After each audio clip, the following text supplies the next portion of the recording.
Hello students, welcome our channel the learning lab, जहां हम आपके लेकर आए हैं पंचायत सचिव स्पेशल प्रैक्टिस पेपर सीरीज, जिसके अंतर्गत आपको फुल लेंथ पेपर को सॉल्व कराया जाएगा, जो कि आपका न्यू एग्जाम पैटर्न पर आधारित होगा। स्टार्ट करने से पहले शॉर्ट डिस्क्रिप्शन देख लीजिए कि कितने क्वेश्चन किस टॉपिक से हमने इस पेपर में सम्मिलित किए हैं। राज्य व्यवस्था और उसके इतिहास, संवैधानिक उपबंध आपके 10 नंबर हैं। आपके पंचायतों का वर्तमान स्वरूप यानी उत्तर प्रदेश पंचायत राज अधिनियम 1947 के अंतर्गत 10 नंबर हैं। आपके पंचायतों के वित्तीय स्रोत और कार्य आपके 10 नंबर के क्वेश्चन हैं। पंचायतों को सशक्तता बनाने के लिए उपाय 5 नंबर के हैं। यहाँ से आपके इसी तरह से आपके जो पंचायती राज अधिकारी है और आपके कार्य योजना है उससे संबंधित आपके 10 नंबर हैं। टोटल आपके यहाँ से पंचायतों से रिलेटेड 45 मार्क्स का इंक्लूड हमने किया है। इसी बेस्ड पे ग्रामीण विकास योजनाएं और कार्यक्रम से संबंधित 20 क्वेश्चन हैं। आपके कंप्यूटर एंड इंफॉर्मेशन टेक्नोलॉजी से संबंधित 15 क्वेश्चन को मेंशन किया गया है। उत्तर प्रदेश स्पेशल से आपके 20 क्वेश्चन को मेंशन किया गया है। इस प्रकार आपका फुल लेंथ प्रैक्टिस पेपर को तैयार किया गया है, जिसके अंतर्गत 100 मार्क्स हैं। आपके टोटल क्वेश्चन आपके 100 है, जिसमें 1/4 की आपकी क्या है, नेगेटिव मार्किंग होगी। जब आप 27 अप्रैल 2025 को एग्ज़ाम देंगे तो आपके पास 120 मिनट का समय होगा। इसलिए क्वेश्चन को सॉल्व करते समय एक एक पॉइंट को समझना है। सिलेबस बहुत ईजी है, आपके कंसेप्चुअल सिलेबस है, उसके अकॉर्डिंग ही आपको टेक करना है। आप इस पेपर को देंगे जब आप अपने पेन पेंसिल लेके बैठ जाना, जिससे कि आप जब भी प्रैक्टिस करें कि आप पे कितना स्कोर हो रहा है आप हमें कमेंट बॉक्स में दे सकते हैं। अगर आपको कोई हमें सजेशन देना है तो वो भी आपको हमें कमेंट बॉक्स में आकर देख सकते हैं। चैनल पर ऑलरेडी आपकी 3 ग्रामीण क्लासेस हो चुकी हैं। ऑलरेडी आपकी 2 या 3 क्लासेस आने वाली हैं, यानी जो आपकी फुल लेंथ क्लासेस हैं आपकी, जिसके अंतर्गत आपके 100+ क्वेश्चंस ईच आपकी वीडियोस में आ रहे हैं आपके लिए। आप चैनल पर जाकर उन्हें देख सकते हैं। इसके लिए आपको कहीं भी जाने की ज़रूरत नहीं है। UPSSC BPO आपकी प्लेलिस्ट में है। चैनल पर ढेर सारी वीडियो उपलब्ध हैं, आप उन्हें जाकर देख सकते हैं। नेक्स्ट मैराथन और प्रैक्टिस पेपर से जुड़े रहने के लिए आप हमारे चैनल को सब्सक्राइब, द बेल आइकन को प्रेस कर लीजिए, जिससे कि आने पर आपको वीडियो का नोटिफिकेशन प्राप्त इजीली हो जाए। कोई सजेशन देना है तो आप हमें कमेंट बॉक्स में इजीली दे सकते हैं। जब ये पेपर ख़त्म हो जाए तब आप हमें अपने कमेंट बॉक्स में आकर स्कोर बता सकते हैं, जिससे कि हम आपके लिए और बेटर से बेटर क्वेश्चनों को डिस्क्रिप्शन और क्वेश्चंस को छांट कर आपके लिए हम लेकर आ पाएँ। तो चलिए देखते हैं आज के प्रैक्टिस पेपर का पहला क्वेश्चन। पंचायती राज का मुख्य उद्देश्य है जनता को राजनीतिक रूप से जागृत करना, रोजगार का सृजन करना, जनता को विकास मूलक प्रशासन में भागीदारी योग्य बनाना, कृषि उत्पादन को बढ़ावा देना, जिससे कि उन्हें सशक्त किया जा सके। क्वेश्चन को आपको ध्यान से समझना है। यहाँ पे बोला गया है कि पंचायती राज व्यवस्था का मुख्य उद्देश्य क्या है, तो ऑप्शन नंबर आपका 3 सही आंसर होगा। जनता को विकास मूलक प्रशासन में योग्य भागीदारी के लिए बनाना। अगर वहाँ की हम लोकल जनता को विकासमूलक प्रशासन में भागीदारी के लिए योग्य बनाएंगे तो वो अपने डिसीजन क्या कर पाएंगे, जो भी आपकी लोकल प्रॉब्लम है उनको सॉर्ट आउट कर पाएंगे, अपनी विकास योजनाओं की प्लानिंग कर पाएंगे और अपने क्या होगा, डिसीजन जो मेकिंग एबिलिटी है उसमें इंक्रीमेंट कर पाएंगे। तो ये तीनों ही आपकी प्लानिंग है, आपके किससे रिलेटेड है, जनता को विकास मूलक प्रशासन में भागीदारी के लिए योग्य बनाना। यही आपके पंचायती राज व्यवस्था का उद्देश्य है। ऑप्शन नंबर आपका सही आंसर होगा 3। वह न्यूनतम जनसंख्या कितनी है जिसके नीचे मध्यवर्ती स्तर पर पंचायतें गठित नहीं की जा सकती? तो ये किसके अनुसार पूछा गया है, 73वें संविधान संशोधन अधिनियम के अनुसार पूछा गया है। 25 लाख, 20 लाख, 35 लाख या फिर 30 लाख। तो ऑप्शन नंबर आपका सही आंसर होगा 2। अगर किसी जिले की 20 लाख से कम जनसंख्या है तो वहाँ पर आपकी जो मध्यवर्ती पंचायत स्तर है वो गठित नहीं की जा सकती। आपकी जो पंचायती व्यवस्था है वो त्रिस्तरीय व्यवस्था है। जैसे कौन कौन सी है आपकी, तो फर्स्ट नंबर पे आती है ग्राम पंचायत, सेकंड नंबर पे आती है क्षेत्र पंचायत या ब्लॉक पंचायत, आप कुछ भी नाम दे सकते हैं, और थर्ड वन आती है आपकी जिला पंचायत। लेकिन अगर किसी ज़िले की जनसंख्या कितनी है आपकी 20 लाख से कम है, तो आप जो ये मिडिल की मध्यवर्ती स्तर है यानी ब्लॉक पंचायत है, जिसे हम क्षेत्र पंचायत भी कहते हैं, उसको आप गठित नहीं कर पाएंगे। ये आपका इसमें कहने का मतलब है। ये क्या है आपका इंक्रीजिंग ऑर्डर में लिखा हुआ है, ग्राम पंचायत, ब्लॉक पंचायत और जिला पंचायत। ऑप्शन नंबर आपका 2 सही आंसर होगा। भारतीय संविधान के किस भाग में तीनों सोपानों को बनाने की परिकल्पना की गई है? भाग नंबर 9, भाग नंबर 10, भाग नंबर 11, भाग नंबर 12। क्वेश्चन को ध्यान से समझना। यहाँ पे बोला गया है आपके कि भारतीय संविधान के किस भाग में 3 सोपानों की बात की गई है आपकी।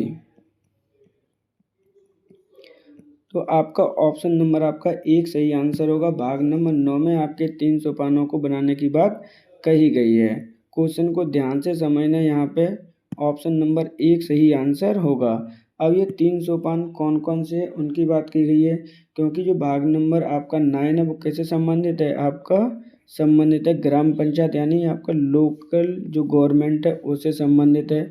ग्राम पंचायत, क्षेत्र पंचायत और आपकी थर्ड वन होती है आपकी जिला पंचायत। तो इनकी बात कहाँ पे की गई है, भारतीय संविधान के किस भाग में की गई है?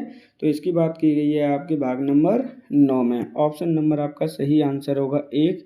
जबकि भाग नंबर 9 का कैसे संबंधित है, जो शहरी स्थानीय उससे संबंधित है। भाग नंबर 9 का खास संबंधित है आपका सहकारी समितियों से। तो यहाँ पर आपसे पूछा गया था कि तीनों सोपानों को बनाने की परिकल्पना किस भाग में की गई है, तो ऑप्शन नंबर आपका 1 सही आंसर होगा, भाग नंबर 9। पंचायत का सदस्य बनने के लिए न्यूनतम आयु होनी चाहिए 18 वर्ष, 21 वर्ष, 25 वर्ष या फिर 30 वर्ष। क्वेश्चन को ध्यान से समझना। एक एक पॉइंट आपके लिए इम्पोर्टेंट है। जब भी आप इस प्रैक्टिस सेट पेपर को करेंगे तो वीडियो को पॉज कर लेना जब भी आपको आंसर रीड करें। यहाँ पर ध्यान से समझना। यहाँ पर पूछा गया है आपसे पंचायत का सदस्य बनने के लिए न्यूनतम आयु कितनी होनी चाहिए, तो ऑप्शन नंबर आपका सही आंसर होगा 2, 21 वर्ष की आयु चाहिए। जबकि आपके 18 वर्ष की आयु किसके लिए होती है, वोट देने की आयु होती है। 25 वर्ष किसकी आयु होती है, अगर आप एमएलए या फिर एमपी का चुनाव लड़ रहे हैं उसके लिए आयु होती है आपकी 25 वर्ष। जबकि 30 वर्ष किसकी आयु होती है, एमपी का चुनाव लड़ने के लिए, लेकिन किसमें, राज्यसभा में। तो यहाँ पर जिला पंचायत या कोई भी पंचायत का सदस्य बनना चाहते हैं तो न्यूनतम आयु कितनी होनी चाहिए आपकी, 21 वर्ष की आयु होनी चाहिए। यहाँ पर अगर बात करते हैं ग्राम सभा के सदस्य बनने की न्यूनतम आयु कितनी होती है, तो ये टर्म आप लर्न कर लेना। ग्राम सभा का सदस्य बनने के लिए आपकी आयु चाहिए आपकी 18 वर्ष।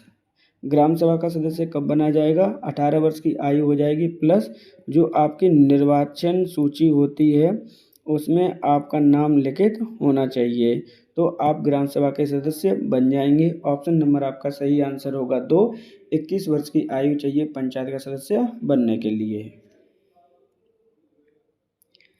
ग्राम सभा स्थापित करने और ग्राम पंचायत का संचालन करने में उत्पन्न कठिनाइयों को दूर करने में कौन सक्षम है, न्यायालय, कलेक्टर, राज्य सरकार या फिर कमिश्नर। क्वेश्चन को ध्यान से समझना।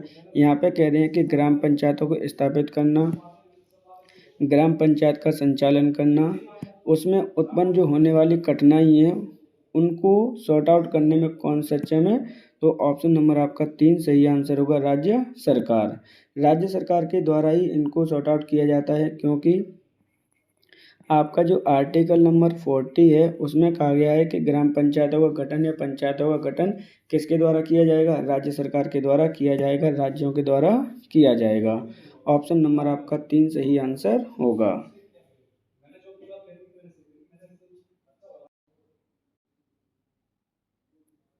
उत्तर प्रदेश पंचायती राज अधिनियम 1947 के अंतर्गत ग्राम सभा का तात्पर्य है ग्राम सभा में निवास करने वाले पुरुषों के निकाय से, ग्राम सभा में निवास करने वाले वयस्क पुरुषों और स्त्रियों के निकाय से, निर्वाचन सूची में रजिस्टर्ड सभी वयस्क व्यक्तियों से, ग्राम सभा में निवास करने वाले निवासियों से। क्वेश्चन को आप ध्यान से समझना। यहाँ पे कहा गया है कि आपका जो ग्राम सभा है उसका संबंध या तात्पर्य क्या है, तो ऑप्शन नंबर आपका 3 सही आंसर होगा, निर्वाचन सूची में रजिस्टर्ड सभी वयस्क व्यक्तियों से। तो यहाँ पे जो भी निर्वाचन सूची में आपका जो व्यक्ति ऐड होता है प्लस उसकी एज कितनी होनी चाहिए ऐड होने के लिए, 18 वर्ष की एज होनी चाहिए, तो आपका नाम आपका निर्वाचन सूची में आ जाता है। तो आप क्या बन जाते हो, ग्राम सभा के सदस्य बन जाते हो। ऑप्शन नंबर आपका 3 सही आंसर होगा। ग्राम सभा की परिभाषा किसमें दी गई है, तो ग्राम सभा की जो परिभाषा दी गई है आपकी धारा 2(6) में दी गई है, जबकि धारा 3 में कहा गया है कि आपकी जो ग्राम सभा है कैसे गठित की जाएगी। ऑप्शन नंबर आपका सही आंसर होगा 3। पंचायत की संदर्भ में कथन सत्य है। यहाँ पे क्वेश्चन में आपसे बोला जा रहा है कि पंचायत के संदर्भ में कौन सा कथन सत्य है। क्वेश्चन को ध्यान से समझना है आपको। प्रत्येक राज्य में पंचायतें अपने प्रथम अधिवेशन की तारीख से 5 वर्षों की निश्चित अवधि तक कार्य करेंगी। 5 वर्ष की अवधि की समाप्ति से पूर्व ही नए निर्वाचन करवा लिए जाएंगे। विधि द्वारा विहित प्रक्रिया के द्वारा इन्हें 5 वर्षों की अवधि से पूर्व भी विघटित किया जा सकता है या उपरोक्त सभी। देखिए, इस क्वेश्चन को बड़े डिटेल में पढ़ना है आपको। यहाँ पे बोला गया है कि जो प्रत्येक राज्य हैं उनमें आपकी पंचायतों का जो कार्यकाल है 5 वर्ष का होगा, लेकिन वो कब से होगा, तो ये होगा आपके प्रथम अधिवेशन से ही आपका कार्यकाल माना जाता है। जबकि आपका सेकंड स्टेटमेंट में कह रहा है कि इसको पूर्व में ही यहाँ पे क्या करवा लिए जाते हैं, चुनाव करवा लिए जाते हैं, जबकि आपकी अवधि से समाप्त होने से पहले। बिल्कुल दोनों ही स्टेटमेंट क्या हैं आपके सही हैं। विधि द्वारा विहित प्रक्रिया के द्वारा इन्हें 5 वर्ष पहले ही क्या किया जा सकता है, विघटित किया जा सकता है, लेकिन ऐसा किसके कहने पर किया जा सकता है या कौन कर सकता है, तो ये आपकी राज्य सरकार कर सकती है। तो इस प्रकार ऑप्शन नंबर आपका 4 सही आंसर होगा, क्योंकि तीनों ही स्टेटमेंट इसके क्या हैं, सही हैं। ऑप्शन नंबर आपका 4 सही आंसर होगा। वर्ष 1977 में जनता पार्टी की सरकार के द्वारा पंचायती राज की कार्यप्रणाली के अध्ययन हेतु किस समिति का गठन किया गया। बलवंत राय मेहता समिति, GV राव समिति, अशोक मेहता समिति या फिर चलैया समिति। क्वेश्चन को ध्यान से समझना। आपकी 1977 में एक समिति का गठन किया गया है। किसके द्वारा किया गया है, जनता पार्टी की सरकार ने किया था। कि उद्देश्य क्या था, तो उद्देश्य था इसका पंचायती राज प्रणाली के कार्यप्रणाली का अध्ययन करना। तो वो कौन सी समिति है, ये आपसे पूछा गया है। ऑप्शन नंबर आपका सही आंसर होगा 3, अशोक मेहता समिति। अशोक मेहता समिति की स्थापना या गठित की गई थी आपकी 1977 में, जबकि इसने अपनी रिपोर्ट प्रस्तुत की थी आपके 1978 में। अशोक मेहता समिति के द्वारा आपकी 132 सिफारिशें पेश की गई थी, जिसके अंतर्गत जो इम्पोर्टेंट है वो समझ लीजिए। इन्होंने ये कहा था कि जो आपकी त्रिस्तरीय पंचायती प्रणाली है उसको क्या करना है, आपके द्विस्तरीय प्रणाली में कन्वर्ट करना है। कौन कौन से होंगे मंडल, एक तो मंडल के आधार पर करिए, दूसरा कर लीजिए आप क्या, जिला के आधार पर। ऑप्शन नंबर आपका 3 सही आंसर होगा। अशोक मेहता समिति जनता पार्टी की सरकार ने इसका गठन किया था, जिसके थ्रू आप इम्पोर्टेंट पॉइंट है ध्यान रखिएगा। अशोक मेहता समिति ने ही सिफारिश की थी कि जो आपकी विकसित करने की धुरी होगी या पंचायती राज प्रणाली की धुरी होगी, उसे क्या माना था, उसने जिले को मतलब कह सकते हैं कि जिले को ही उन्होंने ज़्यादा मान्यता दी थी। ऑप्शन नंबर आपका सही आंसर होगा 3। पंचायती राज के कार्य क्षेत्र में नहीं आता ग्राम उद्योग, माध्यमिक शिक्षा, कृषि उद्योग या फिर ग्रामीण सड़क। क्वेश्चन को ध्यान से समझना, उसी के अकॉर्डिंग आपको आंसर करने हैं। जब तक मैं एक्सप्लेन करता हूं तो आप अपनी नोटबुक में आप ऑप्शन का टिक कर सकते हैं, जिससे कि आप एनालाइज कर सकेंगे आपके आउट ऑफ 100 में से कितने मार्क्स आ रहे हैं। यहाँ पे देखिए, पंचायती राज प्रणाली में कार्य क्षेत्र में नहीं आता। ऑप्शन नंबर आपका 2 सही आंसर होगा, माध्यमिक शिक्षा। जबकि ग्राम उद्योग आते हैं, कृषि उत्पाद आते हैं और ग्रामीण सड़कें भी आती हैं। पंचायती राज प्रणाली के जो कार्य क्षेत्र हैं वो कितने हैं आपके, कितने सब्जेक्ट हैं, तो ये दे रखे हैं आपके 243 के जी में दे रखे हैं। टोटल कितने हैं आपके, तो टोटल हैं आपके 29। ऑप्शन नंबर आपका सही आंसर होगा 2, माध्यमिक शिक्षा आपकी पंचायती राज प्रणाली का क्षेत्र नहीं है। पंचायत समिति के प्रशासन का प्रबंध एक सरकारी अधिकारी करता है, जिसे क्या कहते हैं? म्यूनिसिपल कमिश्नर, खंड विकास अधिकारी, सरपंच या फिर डिप्टी कमिश्नर। क्वेश्चन को ध्यान से समझना। यहाँ पे कह रहे हैं पंचायत समिति के प्रशासन के संबंधित एक सरकारी अधिकारी, जिसे हम क्या कहते हैं? ऑप्शन नंबर आपका सही आंसर होगा 2, खंड विकास अधिकारी। अब इस क्वेश्चन को डिटेल समझ लीजिए। जैसे हमारी जो पंचायती सिस्टम है वो क्या है? त्रिस्तरीय है। आपका क्या है? त्रिस्तरीय है। एक ग्राम लेवल पे है, दूसरा आपका क्या है? पंचायत समिति है या फिर क्षेत्र समिति है, कुछ भी कह सकते हैं आप। थर्ड वन पे आती है आपकी जिला पंचायत। तो इस क्वेश्चन को समझना है ध्यान से। जो ग्राम पंचायत में आपका सरकारी अधिकारी होता है वो कौन होता है? बीपीओ होता है, जिसे हम विलेज पंचायत ऑफिसर कहते हैं। ऐसे ही आपका क्षेत्र पंचायत समिति के होता है बीडीओ, जिसे हम क्या कहते हैं? Block development officer. इसी प्रकार से जिला लेवल पे कौन होता है? आपका डीपीआरओ होगा आपका। तो ये क्या है? इनकी इंक्रीजिंग ऑर्डर जो पोस्टिंग रेंज है आपकी, उसके इंक्रीजिंग ऑर्डर में मैंने आपको एक्सप्लेन किया है। ऑप्शन नंबर आपका 2 सही आंसर होगा। खंड विकास अधिकारी एक सरकारी अधिकारी होता है जो प्रशासन करता है आपके कहाँ पर? पंचायत समिति में। 2011 की जनगणना के अनुसार भारत में कुल गाँव की संख्या कितनी है? 7 लाख, 7,40,000, 6 लाख या 6,40,000। तो यहाँ पे 2011 की जनगणना के अनुसार पूछा गया है कि भारत में कुल गाँव की संख्या कितनी है? तो ऑप्शन नंबर आपका सही आंसर होगा 4, 6,40,000 के समथिंग आपकी गाँव की संख्या है अपने भारत में। ये किसके अनुसार है आपका? तो ये आपकी जनगणना 2011 के अनुसार है। जबकि ग्राम पंचायतों की संख्या भी लर्न कर लीजिए, क्योंकि आप इसी का एग्ज़ाम देने वाले हैं 27 अप्रैल को। ग्राम पंचायतों की संख्या कितनी है? तो इसकी संख्या है आपकी 2.5 लाख से अधिक। ऑप्शन नंबर आपका सही आंसर होगा 4। निम्नलिखित में से सही है। देखिए यहाँ पर आपकी 2 स्टेटमेंट दे रखे हैं, दोनों में आपको देखना है कौन सा सही है कौन सा सही नहीं है। देखिए क्वेश्चन को ध्यान से पढ़ते हैं। पंचायती राज व्यवस्था सामाजिक, राजनीतिक, आर्थिक व न्याय समानता, वास्तविक लोकतंत्र की भावना स्थापित करने की दिशा में एक सराहनीय कदम है। ये आपका पहला स्टेटमेंट है, बिल्कुल सही है, जिसमें आपके सामाजिक, राजनीतिक, आर्थिक और न्याय समानता को वास्तविक लोकतंत्र की एक सही डायरेक्शन में क्या है आपका एक वर्क किया गया है। पंचायती राज व्यवस्था में प्रत्यक्ष रूप से क्या है आपका? प्रत्यक्ष रूप से चुनाव मतदान करके चुनाव सक्रिय रूप से भाग लेकर अपना योगदान देती है। तो यहाँ पे जो आपकी जनसंख्या होती है या जनता होती है, जो लोकल की होती है, ग्रामीण होती है, वो अपने वोटिंग के अकॉर्डिंग ही अपने सदस्यों को, अपने प्रधान को चुनती है, तो अपनी सक्रिय भूमिका इसमें निभाती है। इस प्रकार आपके दोनों ही स्टेटमेंट क्या हो जाएंगे? सही हो जाएंगे। ऑप्शन नंबर आपका 3 सही आंसर होगा।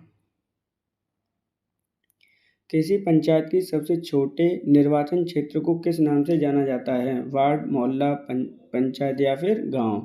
देखिए यहाँ पे कहा गया है कि ग्राम पंचायत या पंचायत के किसी छोटे निर्वाचन क्षेत्र को किस नाम से जाना जाता है? तो ऑप्शन नंबर आपका 1 सही आंसर होगा। वार्ड नाम से जाना जाता है। अब एक ग्राम पंचायत में वार्डों की संख्या कितनी होती है वो भी समझ लीजिए। तो एक ग्राम पंचायत में जो वार्डों की संख्या होती है वो कितनी होगी? आपके 20 वार्ड्स होंगे। अब इसका मतलब क्या हुआ वो समझ लीजिए। जैसे मान के चलिए कि आपकी ये कोई ग्राम पंचायत है, जिसमें मैंने छोटे छोटे टुकड़ों में क्या कर लिया? इसको डिवाइड कर लिया। तो ये छोटे छोटे जो डिवाइडेड हैं आपके टुकड़े हैं, उनको ही हम क्या कहते हैं? वार्ड कहते हैं। एक ग्राम पंचायत में कितनी संख्या होती है आपकी? 20 वार्ड की संख्या होती है। इसको क्या कहेंगे? वार्ड कहेंगे। ऑप्शन नंबर आपका 1 सही आंसर होगा। ग्राम पंचायत के संगठन को अधिसूचित करने के लिए ग्राम प्रधान के अतिरिक्त कितने सदस्यों को निर्वाचित होना आवश्यक होता है? 1/3 आधे सदस्य, 2/3 सदस्य या फिर सभी सदस्य।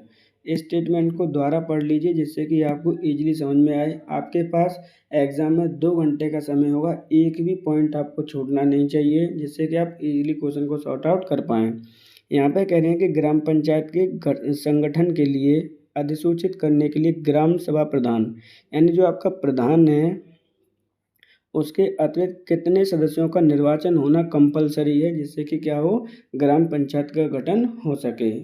तो ऑप्शन नंबर आपका सही आंसर होगा 3, 2/3 सदस्यों का निर्वाचन होना कंपलसरी है। मान के चलिए कि आपकी कोई ग्राम पंचायत है जिसकी जनता संख्या कितनी है आपकी 1000 है, तो वहाँ पे कितने सदस्य होते हैं, 9 सदस्य होते हैं। 9 सदस्यों का जब 2/3 आप कैलकुलेट करेंगे तो आपके सदस्यों की संख्या कितनी आएगी, तो वहाँ पर 2/3 सदस्यों की संख्या 6 आएगी। मान के चलिए आपके 6 सदस्य संख्या यानी जो 6 लोग हैं, सदस्य हैं, वो निर्वाचित नहीं होते हैं, तो वहाँ पर आपकी ग्राम पंचायत का गठन नहीं किया जाएगा। ऐसी कंडीशन में क्या होगा, तो ऐसी कंडीशन में आपके जो जिला अधिकारी होता है उसकी अध्यक्षता में एक समिति बनाई दी जाएगी जो उस ग्राम पंचायत को रेगुलेट करेगी, पर्यवेक्षण करेगी, कंट्रोल करेगी और अपने अनुसार उसको प्रशासन करेगी। ऑप्शन नंबर आपका सही आंसर होगा 3, 2/3 सदस्यों का निर्वाचन होना कंपलसरी है। इजीली आप समझ गए होंगे, ऑप्शन नंबर 3 सही आंसर होगा। किस संविधान संशोधन द्वारा एक संयोजित ग्राम पंचायती राज व्यवस्था स्थापित करने का मार्ग प्रशस्त हुआ था? 73वां संविधान संशोधन, 74वां संविधान संशोधन, 75वां संविधान संशोधन या फिर 76वां संविधान संशोधन। देखिए यहाँ पे बात की जा रही है किसकी, पंचायती राज व्यवस्था की। किस पंचायती व्यवस्था की बात की जा रही है, मार्ग प्रस्तुत हुआ है। ऑप्शन नंबर आपका सही आंसर होगा 1, 73वें संविधान संशोधन के द्वारा। 73वां संविधान संशोधन कब लाया गया था, तो ये 1992 में लेकर आए थे।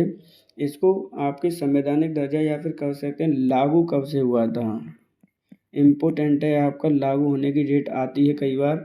तो ये लागू हुआ था आपके 24 अप्रैल 1993 को। इसीलिए 24 अप्रैल को हम क्या सेलिब्रेट करते हैं, 24 अप्रैल को ही हम सेलिब्रेट करते हैं आपका पंचायती राज दिवस।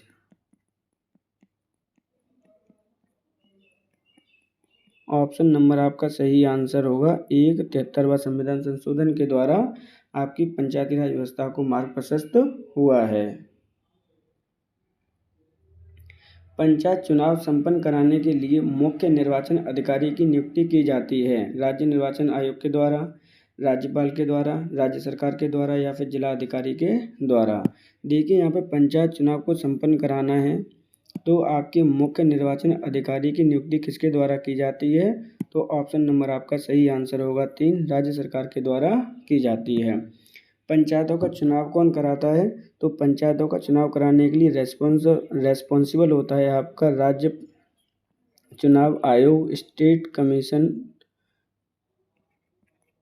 इसका प्रावधान कहाँ पे दिया गया है, तो इसका प्रावधान दिया गया है आर्टिकल नंबर 243 के में। इम्पोर्टेंट है, आप इसको लर्न करेंगे। ऑप्शन नंबर आपका सही आंसर होगा 3, मुख्य निर्वाचन अधिकारी की नियुक्ति राज्य सरकार के द्वारा की जाती है। राज्य निर्वाचन आयोग है गैर संवैधानिक संस्था, अर्ध न्यायिक संस्था, वैधानिक संस्था, संवैधानिक संस्था। तो यहाँ पर देखिए क्वेश्चन में आपसे पूछा गया है कि राज्य निर्वाचन आयोग क्या है, ऑप्शन नंबर आपका 4 सही आंसर होगा संवैधानिक संस्था है। क्योंकि आपका जो राज्य निर्वाचन आयोग है उसकी स्थापना कहाँ की गई है, आर्टिकल नंबर आपके 243 के में इसकी स्थापना की गई है। किसके द्वारा की गई है इसकी स्थापना, तो 73वां जो संविधान संशोधन है उसके अनुसार इसकी स्थापना हुई है।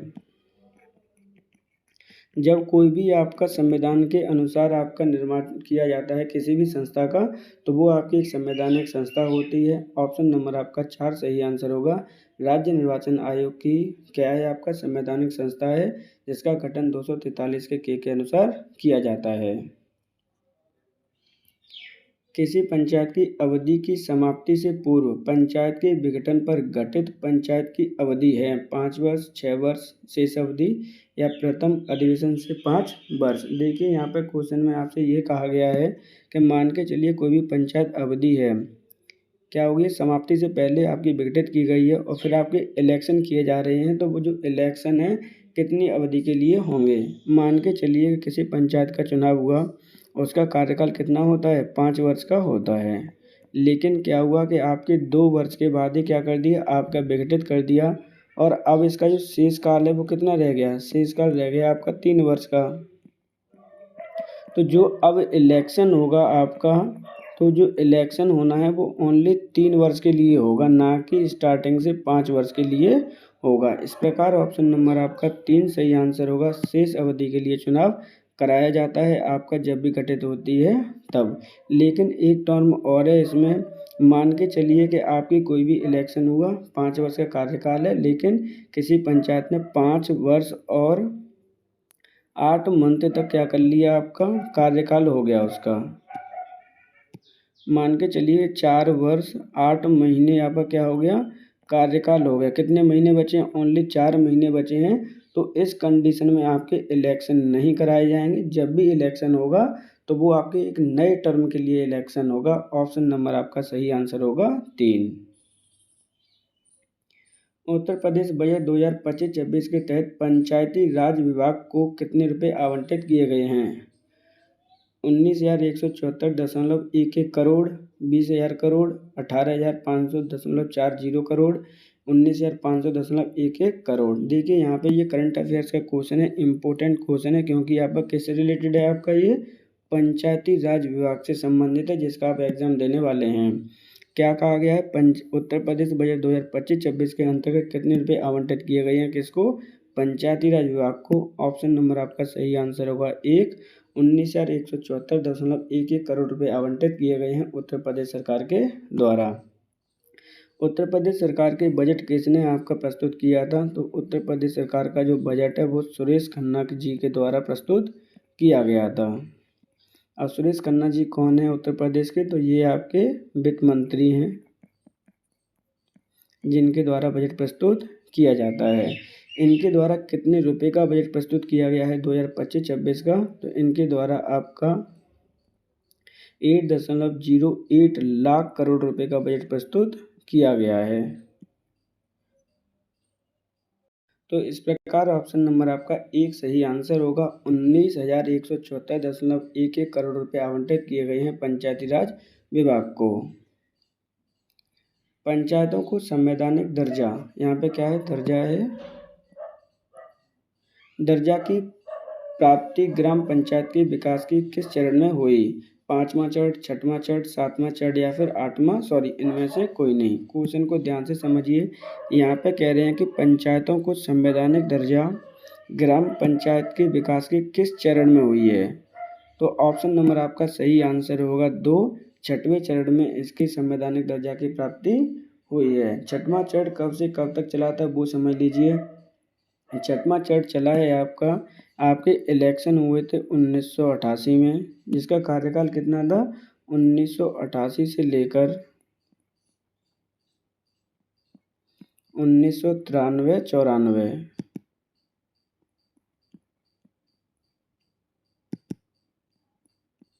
तो ये 6वें चरण का आपका टाइम था, इलेक्शन हुए थे 1988 में।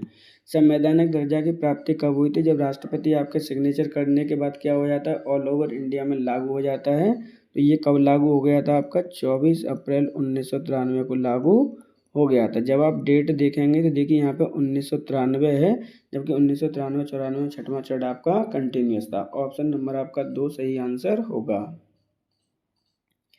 उत्तर प्रदेश में गांव सभा का काम समाज की क्षेत्राधिकार का सम्मेलन कब किया गया, 1953, 1954, 1955, 1956। इस क्वेश्चन को ध्यान से समझना, क्योंकि ये इस तरह से क्वेश्चन आपके आते हैं। यहाँ पे क्या कहा गया है, देखिए ध्यान से। यहाँ पे उत्तर प्रदेश में गांव सभा का जो काम है, सभा थोड़ा सा चेंजेस कर लीजिए। यहाँ पे क्या है, ग्राम सभा व गांव समाज दोनों ही अलग अलग टर्म हैं आपके। गांव सभा और क्या है आपकी, गांव सभा और गांव समाज के क्षेत्राधिकार का सम्मेलन कब किया गया था, ऑप्शन नंबर आपका 3 सही आंसर होगा। 1955 में इसका सम्मेलन किया गया था। किस चरण में हुआ था पंचायतों के क्षेत्र में, तो ये आपके जब स्टार्टिंग में चल रहा था आपका 2य चरण। ऑप्शन नंबर आपका सही आंसर होगा आपका 3। किस वर्ष नरेगा का नाम बदलकर महात्मा गांधी राष्ट्रीय ग्रामीण रोजगार गारंटी एक्ट कर दिया गया, 2008, 2009, 2010, 2011। इस क्वेश्चन को आपको ध्यान से समझना है। यहाँ पे बोला गया है कि आपसे जब आपका जो नरेगा है उसका नाम परिवर्तन करके क्या कर दिया गया, मनरेगा कर दिया। मनरेगा से आप इजीली लर्न कर पाएंगे। नाम क्या कर दिया गया था, मनरेगा कर दिया गया। ये आपसे पूछा गया है, कौन सी तिथि को कर दिया गया, ये आपसे पूछा जा रहा है। तो ऑप्शन नंबर आपका सही आंसर होगा 2009 में आपके मनरेगा का नाम नरेगा का नाम बदल कर मनरेगा कर दिया गया। जबकि नरेगा का प्रारंभ कब हुआ था, तो इसका प्रारंभ हुआ था आपका 2 फरवरी 2006 को। जबकि आपका नाम परिवर्तन कर दिया 2 अक्टूबर 2009 को। क्वेश्चन को आप ध्यान से समझना। यहाँ पे जो स्टार्ट की जा रहा है वो क्या है, आपका नरेगा के नाम से प्रारंभ हुआ है ये, और जब नाम परिवर्तन कर दिया आपके 2 अक्टूबर 2009 को। अब इसके अंतर्गत क्या किया जाता है, ध्यान से समझना। ऐसे पुरुष जो अकुशल हैं, कुशल हैं, कोई भी व्यक्ति हो, इसके अंतर्गत आपका क्या है, 100 डेज का वर्क दिया जाता है। यानी आप 100 डेज का वर्क मांग सकते हैं आपके पंचायत से, यानी राज्य सरकार से। एक बात और मेंशन कर लीजिए, जो स्टूडेंट्स कुछ कमेंट कर रहे हैं कि सर मनरेगा में आपके 100 डेज का नहीं 150 डेज का हो गया है, लेकिन अभी ये इम्प्लीमेंटेड नहीं हुआ है। इस बात को ध्यान रखिए, किसी भी स्टेट गवर्नमेंट ने अभी इसको इम्प्लीमेंट नहीं किया है। बजट 2025-26 में कह रहे हैं कि 150 दिन कर दिया जाएगा। ध्यान से समझिए, ये 150 दिन के लिए कहा गया कि कर दिया जाएगा, बट अभी ये इम्प्लीमेंटेशन नहीं हुआ है किसी भी स्टेट में। तो जब भी आपको इस तरह का क्वेश्चन आएगा तो आप वही पुराना वाला आंसर ओनली 100 डेज का ही आप टिक करेंगे। ये बात को आप ध्यान से समझ लीजिए। लेकिन अगर आप सूखाग्रस्त क्षेत्रों की बात की जाएगी, स्पेशली मेंशन किया जाता है कि सूखाग्रस्त जो क्षेत्र होते हैं उसमें आपको 150 डेज का वर्क दिया जाता है और वहाँ पे नॉमिनेटेड किया जा सकता है। लेकिन कुछ स्टूडेंट से कमेंट कर रहे हैं कि सर 150 डेज हो गया, 150 डेज हो गया है, तो ये अभी नहीं हुआ है, इम्प्लीमेंटेशन इसका नहीं किया गया है। क्योंकि अभी क्या है, ये बजट में मेंशन था, इसको करेंगे नहीं करेंगे ये स्टेट गवर्नमेंट पे अप्लाई करता है, इसलिए आप 100 डेज को ही आप लर्न करेंगे। मनरेगा के अंतर्गत बजट 2025-26 के अंतर्गत कितने रुपए अलॉट किए हैं, तो इसके लिए अलॉट किए गए हैं आपके 86,000 करोड़ रुपए। एक एक चीज़ इम्पोर्टेंट है मनरेगा से, क्योंकि यहाँ से क्वेश्चन आपके आने ही आने हैं। ऑप्शन नंबर आपका सही आंसर होगा 2009 में आपका इसका नाम परिवर्तन कर दिया गया। फिर से मैं रिपीट कर रहा हूँ, 100 डेज का ही वर्क है अभी, आपको 150 डेज आपका इम्प्लीमेंटेशन नहीं हुआ है अभी।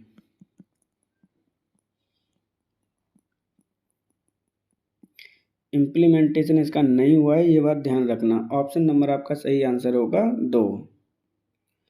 सामुदायिक विकास कार्यक्रमों का मुख्य उद्देश्य क्या है, ग्रामीणों में आत्मविश्वास पैदा करना, ग्रामीणों को आत्मनिर्भर बनाना, ग्रामीणों के लिए नए प्रशासनिक ढांचा तैयार करना, या उपरोक्त सभी। इंपॉर्टेंट क्वेश्चन है, इस तरह के क्वेश्चन आपके आने ही आने हैं। इस क्वेश्चन को आपको ध्यान से समझना है। ऑप्शन नंबर आपका क्या सही होगा, सामुदायिक विकास कार्यक्रमों का उद्देश्य क्या होता है, उपरोक्त सभी। जिसमें उनमें क्या है कि आपकी इंडिपेंडेंट यानी आत्मविश्वास पैदा करना होता है, आत्मनिर्भर बनाना होता है, और प्रशासनिक ढांचा को तैयार करना होता है। आपका भारत में प्रथम सामुदायिक विकास कार्यक्रम कब स्टार्ट किया गया था, तो भारत में स्टार्ट किया गया था आपका 2 अक्टूबर 1952 को। कितने ब्लॉकों में इसको प्रारंभ किया गया था, तो मात्र ये उस समय 55 ब्लॉकों में इसको प्रारंभ किया गया था। प्रथम आपका 2 अक्टूबर 1952 को हुआ था, 55 ब्लॉकों में इसको प्रारंभ किया गया था। ऑप्शन नंबर आपका 4 सही आंसर होगा। उपरोक्त तीनों ही स्टेटमेंट क्या हैं आपके, सही हैं। केंद्रीय बजट 2025-26 के अंतर्गत किसान क्रेडिट योजना के अंतर्गत प्रदान सीमा 3 लाख रुपए से बढ़ाकर कितनी कर दी गई है। देखिए इस क्वेश्चन को ध्यान से समझना, यहाँ से क्वेश्चन आपके आने ही आने हैं। देखिए यहाँ पे क्या कह रहे हैं कि अंतर्गत आपकी क्या है, ऋण सीमा है। क्या बोला गया है, किसान क्रेडिट कार्ड योजना के अंतर्गत पहले जो आपको ऋण सीमा 3 लाख रुपए मिल रही थी, अब कितने रुपए कर दी गई है बढ़ा के। ये करंट का क्वेश्चन है, इसको इम्पोर्टेंट मान के चलिए। तो यहाँ पे आपका 5 लाख, 6 लाख, 8 लाख या 7 लाख, तो ऑप्शन नंबर आपका 1 सही आंसर होगा। पहले सीमा 3 लाख रुपए थी ऋण की, अब आपको 5 लाख रुपए कर दी गई है। मतलब पहले 3 थी, 2 लाख रुपए इसमें ऐड कर दिए गए, टोटल आपके 5 लाख रुपए तक आप ऋण प्राप्त कर सकते हैं। किसान क्रेडिट योजना की स्टार्टिंग कब हुई थी या प्रारंभ कब किया गया था? तो ये आपका अगस्त 1998 में इस योजना को प्रारंभ किया गया था। ऑप्शन नंबर आपका सही आंसर होगा 1। ग्राम पंचायत की अनुमानित प्राप्तियां और व्यय का विवरण उसकी बैठक में किस प्रकार के बहुमत से किया जाता है? साधारण बहुमत, प्रभावी बहुमत, विशेष बहुमत या फिर पूर्ण बहुमत। देखिए क्वेश्चन में फिर से आई रिपीट अगेन, ग्राम पंचायत की अनुमानित यानी क्या, प्राप्तियां और व्यय का विवरण बैठक में किस प्रकार के बहुमत से किया जाता है? तो ऑप्शन नंबर आपका सही आंसर होगा 1, ये साधारण बहुमत से किया जाता है। आपकी प्राप्तियां और व्यय का विवरण उसकी बैठक में किया था, किसकी बैठक होती है? आपकी ग्राम पंचायत की बैठक में किया जाता है। ऑप्शन नंबर आपका सही आंसर होगा 1। केंद्रीय आर्थिक सर्वेक्षण 2017-18 के अनुसार पंचायतों को अपनी राजस्व का कितने प्रतिशत भाग केंद्र और राज्यों को हस्तांतरण से प्राप्त होता है? 45%, 60%, 95% या फिर 50%। देखिए यहाँ पे एक सर्वेक्षण हुआ था 2017-18 में, केंद्रीय सर्वेक्षण है आपका। उसके अनुसार क्या बोला गया है कि जो आपकी पंचायत होती हैं वो अपने प्रतिशत यानी जो केंद्र और राज्यों से कितने प्रतिशत प्राप्त करती हैं? तो ऑप्शन नंबर आपका सही आंसर होगा 3, 95% प्राप्त करती हैं। जबकि ओनली 5% ही ओनली रेवेन्यू क्या करती हैं, वो जनरेट कर पाती हैं। अब जनरेट कैसे करती हैं? तो अपना छोटा मोटा टैक्स लगा के ये रेवेन्यू को जनरेट करती हैं, लेकिन ये डिपेंडेंट होती हैं आपकी केंद्र सरकार और राज्य सरकार के ग्रांट पर। ऑप्शन नंबर आपका सही आंसर होगा 3। जन्म मृत्यु रजिस्ट्रीकरण अधिनियम 1969 के अनुसार प्रपत्र संख्या 6 का संबंध है जन्म प्रमाण पत्र, मृत्यु प्रमाण पत्र, जन्म सूचना पत्र या फिर मृत्यु सूचना पत्र। देखिए यहाँ पे क्या कहा गया है, जन्म मृत्यु रजिस्ट्रीकरण अधिनियम 1969 के अनुसार प्रपत्र संख्या 6 का संबंध किससे है? तो ऑप्शन नंबर आपका सही आंसर होगा 2, मृत्यु प्रमाण पत्र से इसका संबंध है। जबकि जन्म प्रमाण पत्र से कौन सा प्रपत्र संख्या आती है? तो ये आएगी प्रपत्र संख्या आपकी, इसका संबंध है 5 से। जबकि जन्म सूचना का प्रपत्र संख्या कौन सी होती है? तो वो होती है 01। आपकी मृत्यु सूचना पत्र कौन सी होगी? तो ये होगी आपकी 02, 05, 01, 02 कुछ भी कर सकते हैं आप। ऑप्शन नंबर यहाँ पे 2 सही आंसर होगा। प्रपत्र संख्या 6 का संबंध मृत्यु प्रमाण पत्र से है। जन्म एवं मृत्यु पंजीकरण अधिनियम 1969 के तहत कोई भी चिकित्सक व्यवसायी जो धारा 10(3) के अधीन मृत्यु के कारण का प्रमाण पत्र देने से इनकार करेगा, उसे कितने रुपये जुर्माना लगाया जा सकता है? 10 रुपये, 20 रुपये, 50 रुपये या फिर 100 रुपये। क्वेश्चन को आप ध्यान से समझना।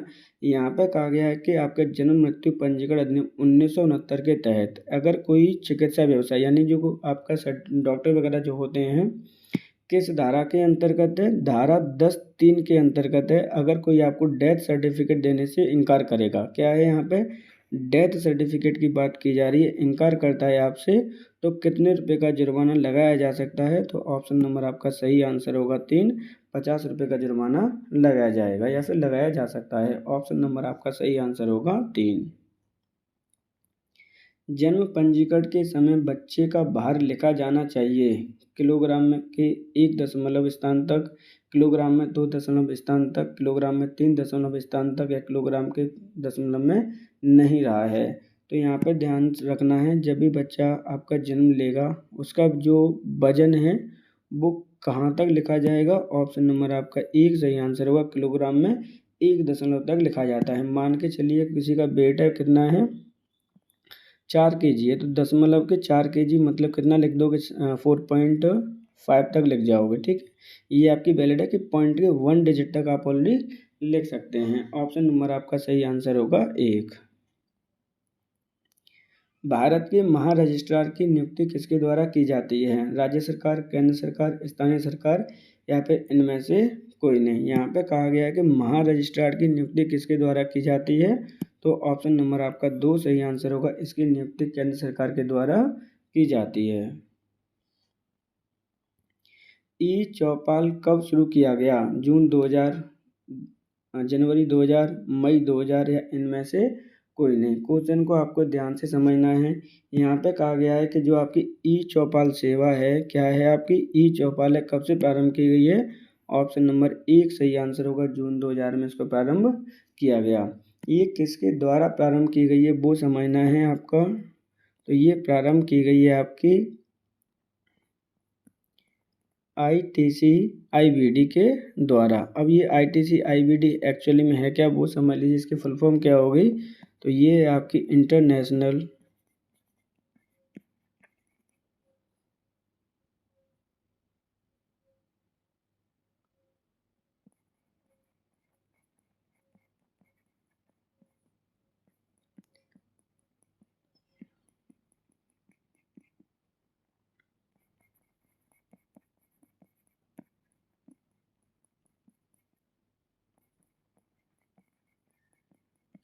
International business development Indian tobacco company के द्वारा ई चौपाल सेवा शुरू की गई। कब की गई? जून 2000 में की गई। अब इसका योजना का जो उद्देश्य है वो क्या है इसको प्रारंभ करने का? तो इसमें प्रारंभ करने का है कि इंटरनेट के थ्रू आपको जानकारी प्रदान करना है, इन्फॉर्मेशन प्रदान करनी है। किसको इन्फॉर्मेशन प्रदान करनी है? जो आपके किसान भाई हैं उनको आपको इन्फॉर्मेशन प्रदान करनी है। ऑप्शन नंबर आपका सही आंसर होगा 1। ज्ञानदूत योजना के बारे में क्या सत्य है? बेरोजगार शिक्षित युवाओं को सूचना ले, यहाँ पे आप चेंज कर लीजिए, यहाँ पे क्या है? सूचनालय है। क्या वर्ड है आपका यहाँ पे?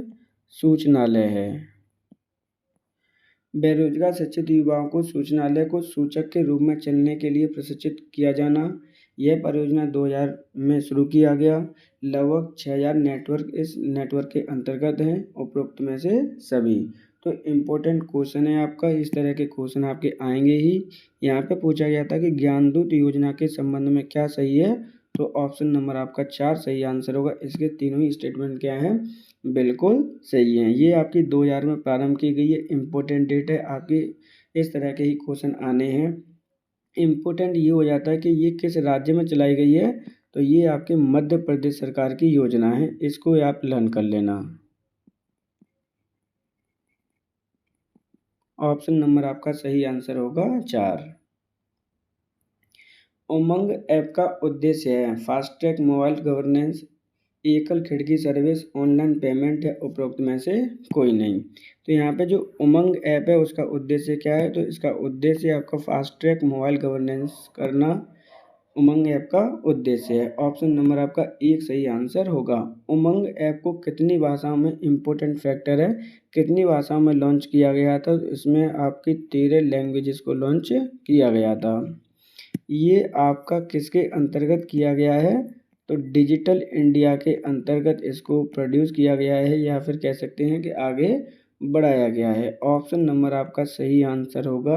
एक फास्ट ट्रैक मोबाइल गवर्नेंस को प्रोड्यूस करना है, इसका उद्देश्य है किसका? उमंग एप्लीकेशन का, जिसकी शुरुआत आपके 13 लैंग्वेजेस से की गई है। ऑप्शन नंबर आपका सही आंसर होगा 1।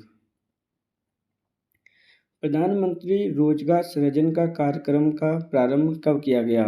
15 अगस्त 2008, 21 अगस्त 2008, 20 अगस्त 2008 या 16 अगस्त 2008।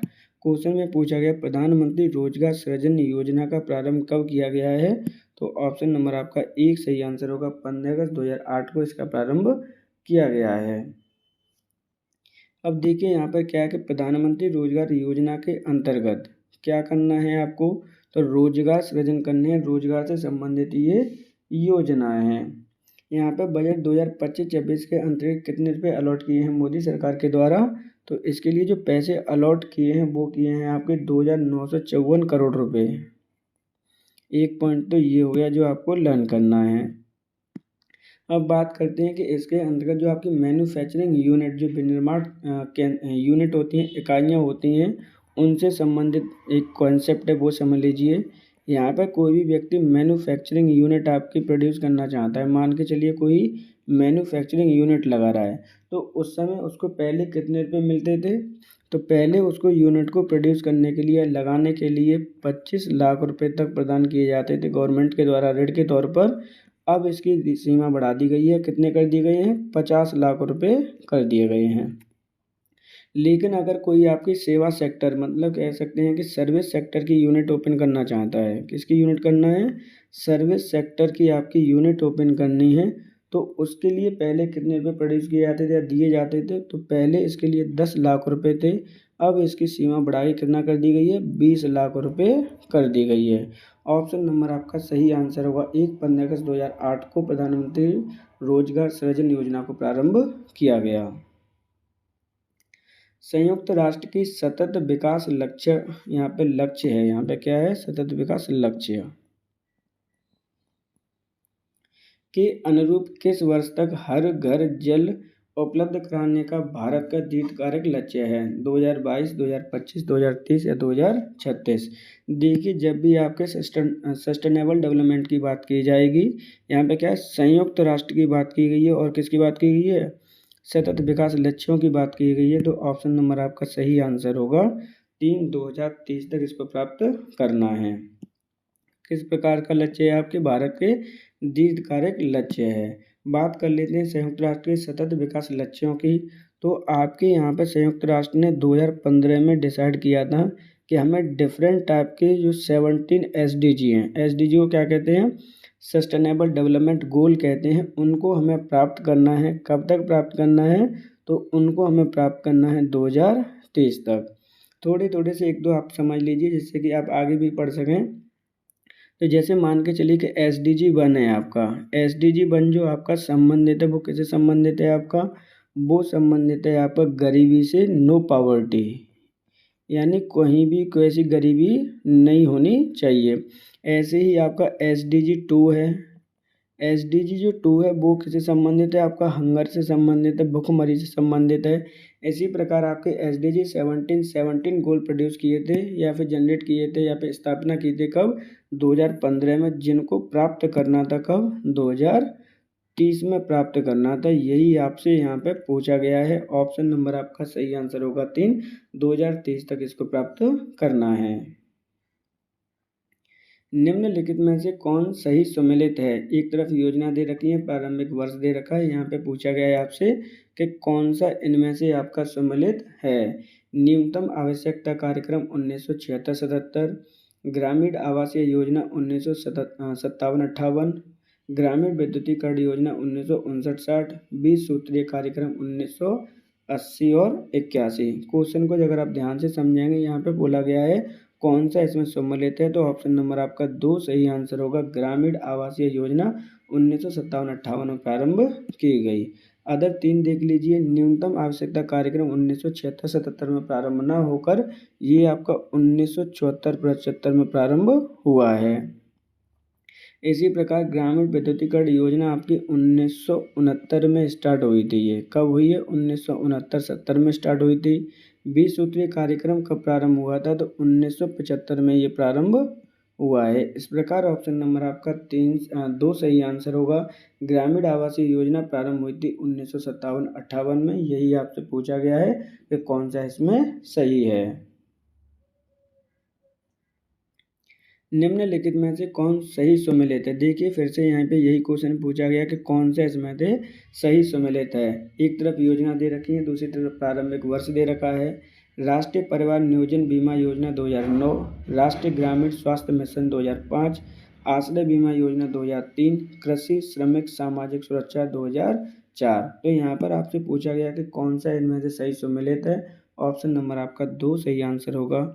राष्ट्रीय ग्रामीण स्वास्थ्य मिशन की स्टार्ट की गई थी 2005 में। किसके द्वारा प्रारंभ किया गया था, तो ये प्रारंभ किया गया था आपकी भारत सरकार के द्वारा। ऑप्शन नंबर आपका सही आंसर होगा 2।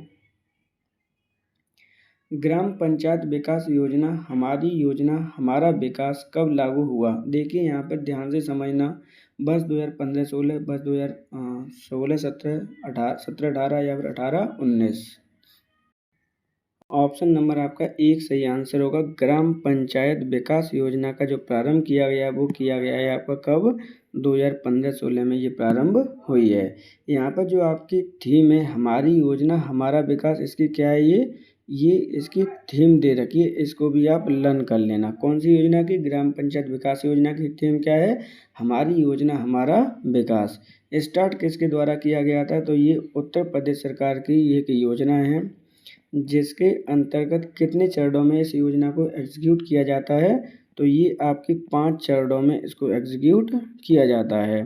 अब एक एक चरण समझ लीजिए, क्योंकि यहाँ से क्वेश्चन आपके आते ही आते हैं। इम्पोर्टेंट योजना है आपकी, क्योंकि आप 27 अप्रैल को एग्ज़ाम देने वाले हैं। तो प्रथम चरण में आपका क्या किया जाता है? तो फर्स्ट फेज में आपके वातावरण निर्माण किया जाता है। क्या किया जाता है? आपके वातावरण निर्माण किया जाता है। दूसरे फेज में क्या होता है? तो दूसरे फेज में आपकी जो परिस्थिति होती हैं उसको विश्लेषण किया जाता है आपका, यानी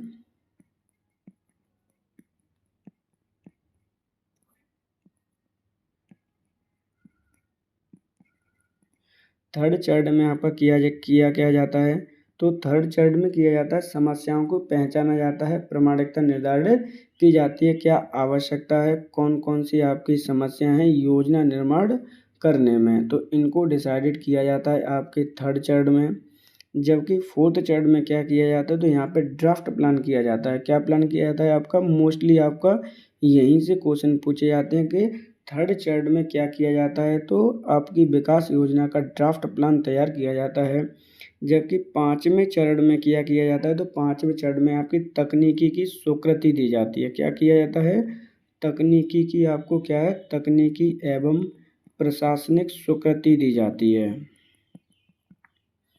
तो इस प्रकार ऑप्शन नंबर आपका 1 सही आंसर होगा। ग्राम पंचायत विकास योजना का प्रारंभ हुआ 2015-16 में। उत्तर प्रदेश सरकार के द्वारा इसको प्रारंभ किया गया था। कितने चरणों में आपकी ये योजना चालू की गई है? तो ध्यान रखिए, इसके 5 चरण हैं, जिसमें इम्पोर्टेंट कौन सा है? चौथा चरण इम्पोर्टेंट है, जिसमें ड्राफ्ट प्लान आपका तैयार किया जाता है। कभी भी आपसे क्वेश्चन पूछा जा सकता है। ध्यान रखिए, इस योजना की थीम क्या है? हमारा योजना हमारी विकास आपकी इसकी थीम है। स्टार्ट की गई है 2015-16 में। इम्पोर्टेंट क्वेश्चन है आपका, यहाँ से इस तरह के क्वेश्चन आपसे पूछे ही जाने हैं। ऑप्शन नंबर आपका सही आंसर होगा 1।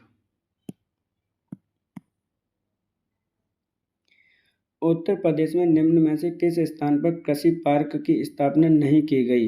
वाराणसी, गाजियाबाद, सहारनपुर या फिर लखनऊ। यहाँ पर क्वेश्चन पूछा गया है कि उत्तर प्रदेश में कौन सा जिला है जहाँ पर कृषि पार्क की स्थापना नहीं की गई है? तो ऑप्शन नंबर आपका सही आंसर होगा आपका गाजियाबाद। अब गाजियाबाद से संबंधित कुछ फैक्ट समझ लीजिए। गाजियाबाद आपके उत्तर प्रदेश का सबसे ज़्यादा डेंस जिला है। आपका क्या है? सबसे ज़्यादा डेंस जिला है। मतलब क्या है? सबसे ज़्यादा जनघनत्व है यहाँ पे। उत्तर प्रदेश का ऑप्शन नंबर आपका सही आंसर होगा 2, गाजियाबाद। ग्राम पंचायत में BLE का पूरा नाम क्या होगा? Village level entrepreneurship, village level चुनाव, वर्चुअल लेवल एनवायरनमेंट या उपरोक्त में से कोई नहीं। तो यहाँ पे जो आपका BLE होता है उसका नाम क्या होता है? उसकी फुल फॉर्म क्या होती है? तो ये होती है village level entrepreneurship. Option number आपका 1 सही आंसर होगा। पंचायत सहायक की नियुक्ति के संदर्भ में आवेदन पत्र आमंत्रित करने की सूचना किसके द्वारा जारी की जाएगी? ग्राम पंचायत सचिव, ग्राम प्रधान, जिला अधिकारी या राज्य अधीनस्थ चयन सेवा आयोग। देखिए यहाँ पे क्या कह रहे हैं, जो आपका पंचायत सहायक होता है उसकी नियुक्ति करनी है। आवेदन पत्र की सूचना किसके द्वारा जारी की जाएगी, ये क्वेश्चन पूछा गया है। तो ऑप्शन नंबर आपका 2 सही आंसर होगा। प्रधान के द्वारा यह सूचना जारी की जाती है। अब ये सूचना किस प्रकार से जारी की जाती है? या तो ये सूचना आपकी डुग्गी बजाकर की जाएगी,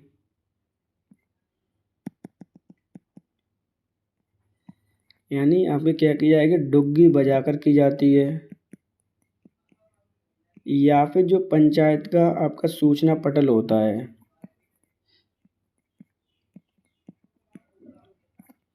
यहाँ पर आपकी सूचना क्या कर दी जाएगी? चिपका दी जाएगी। ऑप्शन नंबर आपका सही आंसर होगा 2। ये सूचना आपकी जारी की जाती है ग्राम प्रधान के द्वारा। पंचायत सहायक की नियुक्ति के पश्चात कितने माह के अंदर प्रशिक्षण प्रदान किया प्रशिक्षण पूरा होना चाहिए? 1 माह, 2 माह, 3 माह या फिर 4 माह? यानी जो पंचायत सहायक होता है उसकी नियुक्ति के बाद कितने महीने के अंदर उसको प्रशिक्षण प्रदान किया जाना चाहिए? तो ऑप्शन नंबर आपका सही आंसर होगा 2। 2 महीने के अंदर उसको प्रशिक्षण प्रदान किया जाना चाहिए। ऑप्शन नंबर आपका सही आंसर होगा 2। पंचायत सहायक का निम्नलिखित में से कौन सा कार्य नहीं है? आय प्रमाण पत्र बनवाना, जाति प्रमाण पत्र बनवाना, निवास प्रमाण पत्र बनवाना या फिर अंक पत्र बनवाना। यहाँ पे बोला गया है कि जो पंचायत सहायक है उसमें से उसका कौन सा कार्य नहीं है? तो ऑप्शन नंबर आपका 4 सही आंसर होगा, अंक पत्र बनवाना। ये अंक पत्र किसका बनवाना है? तो आपका जो 10th क्लास होती है, 12th क्लास होती है, उसका अंक प्रमाण पत्र बनवाने का इसका कोई भी काम नहीं है। जबकि आय प्रमाण पत्र बनवाना, जाति प्रमाण पत्र बनवाना, निवास प्रमाण पत्र बनवाना, इसमें आपकी सहायता की जाती है किसके द्वारा? पंचायत सहायक के द्वारा। 1991 में किस देश ने नागरिक घोषणा पत्र को एक राष्ट्रीय कार्यक्रम के रूप में प्रस्तुत किया? फ्रांस, संयुक्त राज्य अमेरिका, भारत या फिर ब्रिटेन? इम्पोर्टेंट क्वेश्चन है, यहाँ से इस तरह के क्वेश्चन आते ही हैं आपके। तो आपका सर्वप्रथम किस देश ने नागरिक घोषणा पत्र को जारी किया राष्ट्रीय कार्यक्रम के रूप में? तो ऑप्शन नंबर आपका सही आंसर होगा 4, ब्रिटेन ने इसको जारी किया था। कब किया गया? 1991 में। ऑप्शन नंबर आपका 4 सही आंसर होगा। पंचायत की कौशल प्रशिक्षण कार्यक्रमों में नामांकन के लिए किस अनुरोध किया जा सकता है? पंचायत सचिव, प्रधान, पंचायत अध्यक्ष या फिर ये सभी? देखिए यहाँ पे क्या कह रहे हैं, पंचायत के कौशल प्रशिक्षण के लिए, यानी क्या किसी भी जो बच्चे हैं वहाँ पर जो रहते हैं गांव में, वो क्या करना चाहते हैं? प्रशिक्षण प्रदान करना चाहते हैं, प्राप्त करना चाहते हैं, और वो अपने आप को नामांकित करना चाहते हैं, इनरोलमेंट करना चाहते हैं। तो वो किससे अनुरोध कर सकते हैं? तो ऑप्शन नंबर आपका सही आंसर होगा 4, ये सभी। यानी पंचायत सचिव से भी कह सकते हो, प्रधान से भी कर सकते हो और पंचायत अध्यक्ष से भी कह सकते हो। ऑप्शन नंबर आपका 4 सही आंसर होगा। मनरेगा जॉब कार्ड के आवेदन के लिए क्या आवश्यक नहीं है? आधार कार्ड, फोटो, खाता संख्या या फिर ग्राम सभा की नागरिकता? यहाँ पे क्या कहा गया है कि मनरेगा जॉब कार्ड के लिए आवेदन करना है तो क्या आवश्यक नहीं है? तो ऑप्शन नंबर आपका सही आंसर होगा आपका 4, ग्राम सभा की नागरिकता। जबकि आधार कार्ड इम्पोर्टेंट है, आपका फ़ोटो इम्पोर्टेंट है, खाता संख्या इम्पोर्टेंट है। खाता संख्या इसलिए इम्पोर्टेंट है, जो आपकी वेतन आता है, सैलरी आती है, वो डीबीटी के मेथड से आती है, डायरेक्ट बेनिफिट ट्रांसफ़र के मेथड से आती है। जब आपने आवेदन किया है आपकी जॉब के लिए, तो आपके लिए जो आवेदन करता है, जॉब कार्ड आपका बन चुका है, आवेदन कर रहे हो, तो विदिन 15 डेज आपको वर्क दिया जाएगा। अगर आपको विदिन 50 डेज आपको वर्क नहीं दिया जाता है तो आपको भत्ता देने का इसमें प्रावधान किया गया है। ऑप्शन आपका आंसर सही आंसर होगा 4। यहाँ पर ग्राम सभा की नागरिकता कंपलसरी नहीं है मनरेगा का जॉब कार्ड बनवाने के लिए। मॉडल चार्ट पंचायत के लिए होते हैं विचारणीय, मार्गदर्शक, स्वेच्छापूर्ण या फिर महत्वहीन? जो आपके मॉडल चार्ट होते हैं पंचायतों के लिए क्या होंगे? मार्गदर्शक होंगे आपके। ऑप्शन नंबर आपका सही आंसर होगा 2।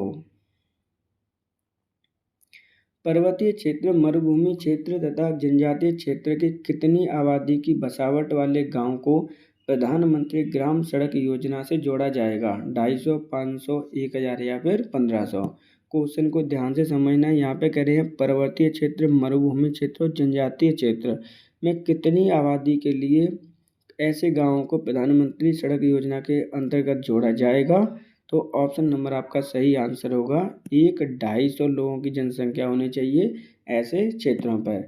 जबकि आपके जो मैदानी क्षेत्र होते हैं वहाँ पे कितनी जनसंख्या होनी चाहिए? तो वहाँ पे जनसंख्या होनी चाहिए आपकी 500। जबकि हिल्स एरिया, मरुभूमि क्षेत्र, जनजातीय में 250 होगी।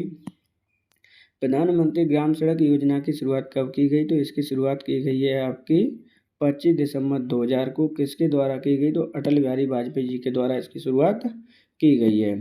इम्पोर्टेंट क्या है आपका फैक्टर है, तो इसमें आपकी कनेक्टिविटी को बढ़ाना है। क्या उद्देश्य है इसका?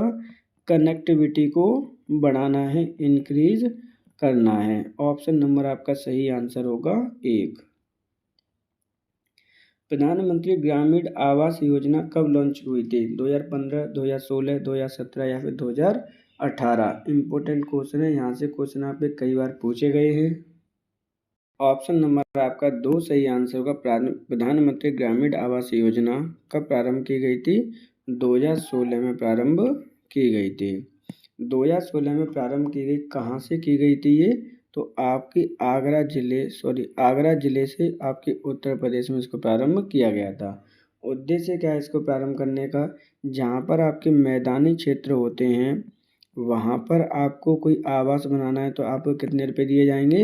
1.2 लाख रुपए दिए जाएंगे अपना आवास खुद का बनाने के लिए। जबकि कहीं हिल्स एरिया है, पर्वतीय क्षेत्र है, आपका क्या है? पर्वतीय क्षेत्र है आपका, वहाँ पर कितने रुपए दिए जाएंगे? तो वहाँ पर आपको 1.30 लाख रुपए आपको प्रदान किए जाते हैं अपना आवास बनाने के लिए। बात कर लेते हैं इसकी शेयरिंग कितनी होती है। इम्पोर्टेंट क्वेश्चन है, यहाँ से आपके आते ही आते हैं। तो जब मैदानी क्षेत्र के लिए जो शेयरिंग है आपकी, जो नॉर्मल राज्य हैं वहाँ के लिए कितनी शेयरिंग है आपकी? जो नॉर्थ ईस्टर्न पहाड़ी एरिया है वहाँ के लिए कितनी है? तो यहाँ पर आपकी 60-40 है। जबकि जो आपके नॉर्थ इंडिया प्लस आपके जो हिल्स एरिया है वहाँ पर इसका परसेंटेज हो जाता है 90-10%। ऑप्शन नंबर आपका सही आंसर होगा 2016। स्वच्छ भारत मिशन कब शुरू किया गया? 15 सितंबर 2014, 2 अक्टूबर 2014, 2 अक्टूबर 2015 या 2 नवंबर 2016। इम्पोर्टेंट क्वेश्चन है, यहाँ से क्वेश्चन आप पे कई बार आए हुए हैं। ऑप्शन नंबर आपका सही आंसर होगा 2 अक्टूबर 2014 को स्वच्छ भारत मिशन की शुरुआत की गई थी। जब इसको प्रारंभ किया गया था तो इसका लक्ष्य रखा गया था जितने भी आपके भारत के जो गांव हैं उनको क्या करना है? ODF आपको करना है, यानी ओपन डिफिशियंसी आपको, यानी स्वच्छ शौचालय आपके उनको क्या करना है? जो ग्रामीण एरिया में लोग जाते हैं बाहर शौच करने के लिए उसको फ्री करना है। कब तक फ्री करना था इसका लक्ष्य रखा गया था? तो इसका लक्ष्य रखा गया था 2 अक्टूबर 2019 तक। इस प्रकार ऑप्शन नंबर आपका सही आंसर होगा 2। इसे स्टार्ट किया गया था 2 अक्टूबर 2014 में महात्मा गांधी जी की जयंती पर। समाजवादी पेंशन योजना को स्थानांतरित करके मुख्यमंत्री पेंशन योजना कब कर दी गई? 2 मार्च 2016, 1 अप्रैल 2018, 18 दिसंबर 2017 या फिर 15 अगस्त 2016। इम्पोर्टेंट क्वेश्चन है, यहाँ पे देखिए ध्यान से। यहाँ पे कह रहे हैं प्रधानमंत्री पेंशन योजना को स्थानांतरित करके मुख्यमंत्री पेंशन योजना कब कर दी गई, यानी क्या किया है यहाँ पे? नाम परिवर्तन कर दिया गया है। कब कर दिया गया ये? ऑप्शन नंबर आपका 2 सही आंसर होगा। 1 अप्रैल 2018 को इसका शुभारंभ किया गया। बात कर लेते हैं समाजवादी पेंशन योजना की। तो ये कब प्रारंभ की गई थी? तो ये प्रारंभ की गई थी आपकी 5 नवंबर 2014 को। इसके स्थान पर क्या नाम परिवर्तन कर दिया गया? तो ये नाम परिवर्तन कर दिया गया था 1 अप्रैल 2018 को मुख्यमंत्री पेंशन योजना। ऑप्शन नंबर 2 सही आंसर होगा। भारत की आत्मा गांव में बसती है, यह कथन किसका है? जवाहरलाल नेहरू, विनोबा भावे, महात्मा गांधी या राम मनोहर लोहिया। इंपॉर्टेंट क्वेश्चन है, यहाँ से इस तरह के स्टेटमेंट के क्वेश्चन आप पे कई बार पूछे गए हैं और आगे भी पूछे जाएंगे। ऑप्शन नंबर आपका सही आंसर होगा 3। भारत की आत्मा गांव में बसती है, ये स्टेटमेंट में महात्मा गांधी जी का। ऑप्शन नंबर आपका 3 सही आंसर होगा। इनकी एक बुक का नाम लर्न कर लेना, हिंद स्वराज, क्योंकि जो हिंद स्वराज इनकी बुक है उनमें इस तरह की ही बातें की गई हैं। उन्होंने स्थानीय सुशासन के बारे में बात कही गई है। किस बुक में? आपकी हिंद स्वराज इनकी आपकी बुक है। किनकी ये बुक है? आपके महात्मा गांधी जी की। ऑप्शन नंबर आपका सही आंसर होगा 3। इंदिरा आवास योजना किस वर्ष प्रारंभ की गई थी? 1988-89, 1985-86, 1990-91, 1983-84। तो यहाँ पर देखिए इंदिरा आवास योजना को प्रारंभ किया गया था, किस वर्ष किया गया ये क्वेश्चन में पूछा गया है। तो ऑप्शन नंबर आपका 2 सही आंसर होगा। 1985-86 में इसको प्रारंभ किया गया है। ऑप्शन नंबर आपका 2 सही आंसर होगा। बजट 2025-26 के अंतर्गत उत्तर प्रदेश सरकार ने किस जिले में AICT बनाने की घोषणा की है? इम्पोर्टेंट क्वेश्चन है आपका, क्योंकि यहाँ पे क्या ये करंट अफेयर से रिलेटेड है। उत्तर प्रदेश सरकार ने घोषणा की है, क्या की है? एक जिले में आपकी एआई सिटी बनाने की घोषणा की है? ऑप्शन नंबर क्या होगा? लखनऊ, ग्रेटर नोएडा, गाजियाबाद या फिर कानपुर। तो ऑप्शन नंबर आपका सही है इसके लिए। लखनऊ में आपकी एआई सिटी बनाने की घोषणा की है। किसके द्वारा? उत्तर प्रदेश सरकार के द्वारा ये घोषणा की गई है। इसके लिए कितने रुपए अलॉट किए गए हैं? 5 करोड़ रुपए अलॉट किए गए हैं। ये भी आप लर्न कर लेना, इम्पोर्टेंट फैक्टर है। इस तरह के फैक्टर ही आपसे पूछे जाएंगे। ऑप्शन नंबर आपका एक सही आंसर होगा। सूखा प्रबंधन क्षेत्र कार्यक्रम के संदर्भ में कौन सा कथन सत्य है, उसकी पहचान करिए। यहाँ पे क्या क्या कई कथन दिए गए हैं आपको, उनमें से सत्य कथन का चयन करना है। सूखा प्रबंधन क्षेत्र कार्यक्रम 1973 में स्टार्ट किया गया। ये केंद्र प्रायोजित कार्यक्रम है। कार्यक्रम भूमि, जल, पशुधन और मानव संसाधनों के संरक्षण से संबंधित है। यहाँ पर आपको पूछा गया कि कौन से कथन आपके सही हैं। ऑप्शन नंबर आपका सही आंसर होगा।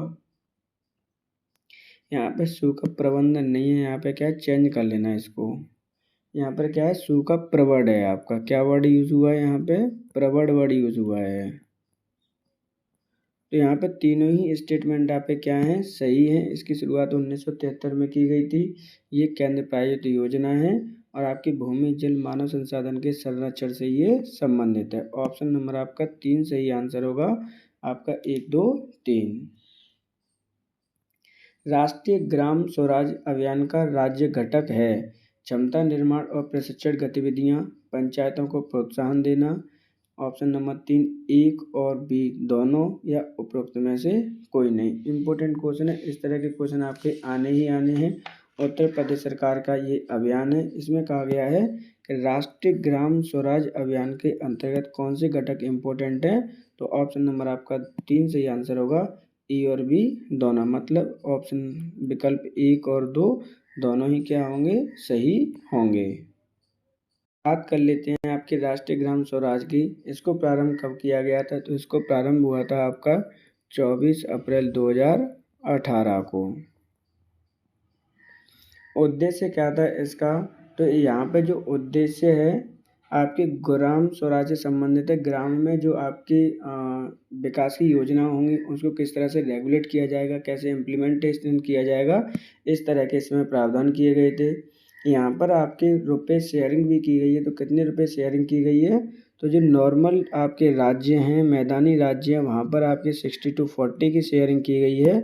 जबकि जो आपके नॉर्थ इंडिया के राज्य हैं, कौन कहाँ के हैं, नॉर्थ इंडियन के जो राज्य हैं आपके, वहाँ पर और जो हिल्स एरिया है वहाँ पर कितने रुपए की शेयरिंग है? वहाँ पर आपकी 90-10% की शेयरिंग है। ऑप्शन नंबर आपका 3 सही आंसर होगा। आदर्श ग्राम की आबादी कितनी होनी चाहिए? मैदानी क्षेत्र में 3 से 5,000, पर्वतीय जनजाति एवं दुर्गम इलाकों में 1,000 से 3,000 तक, या फिर विकल्प 1 और 2 दोनों, या उपरोक्त में से कोई नहीं। यहाँ पे आप चेंज कर लेना।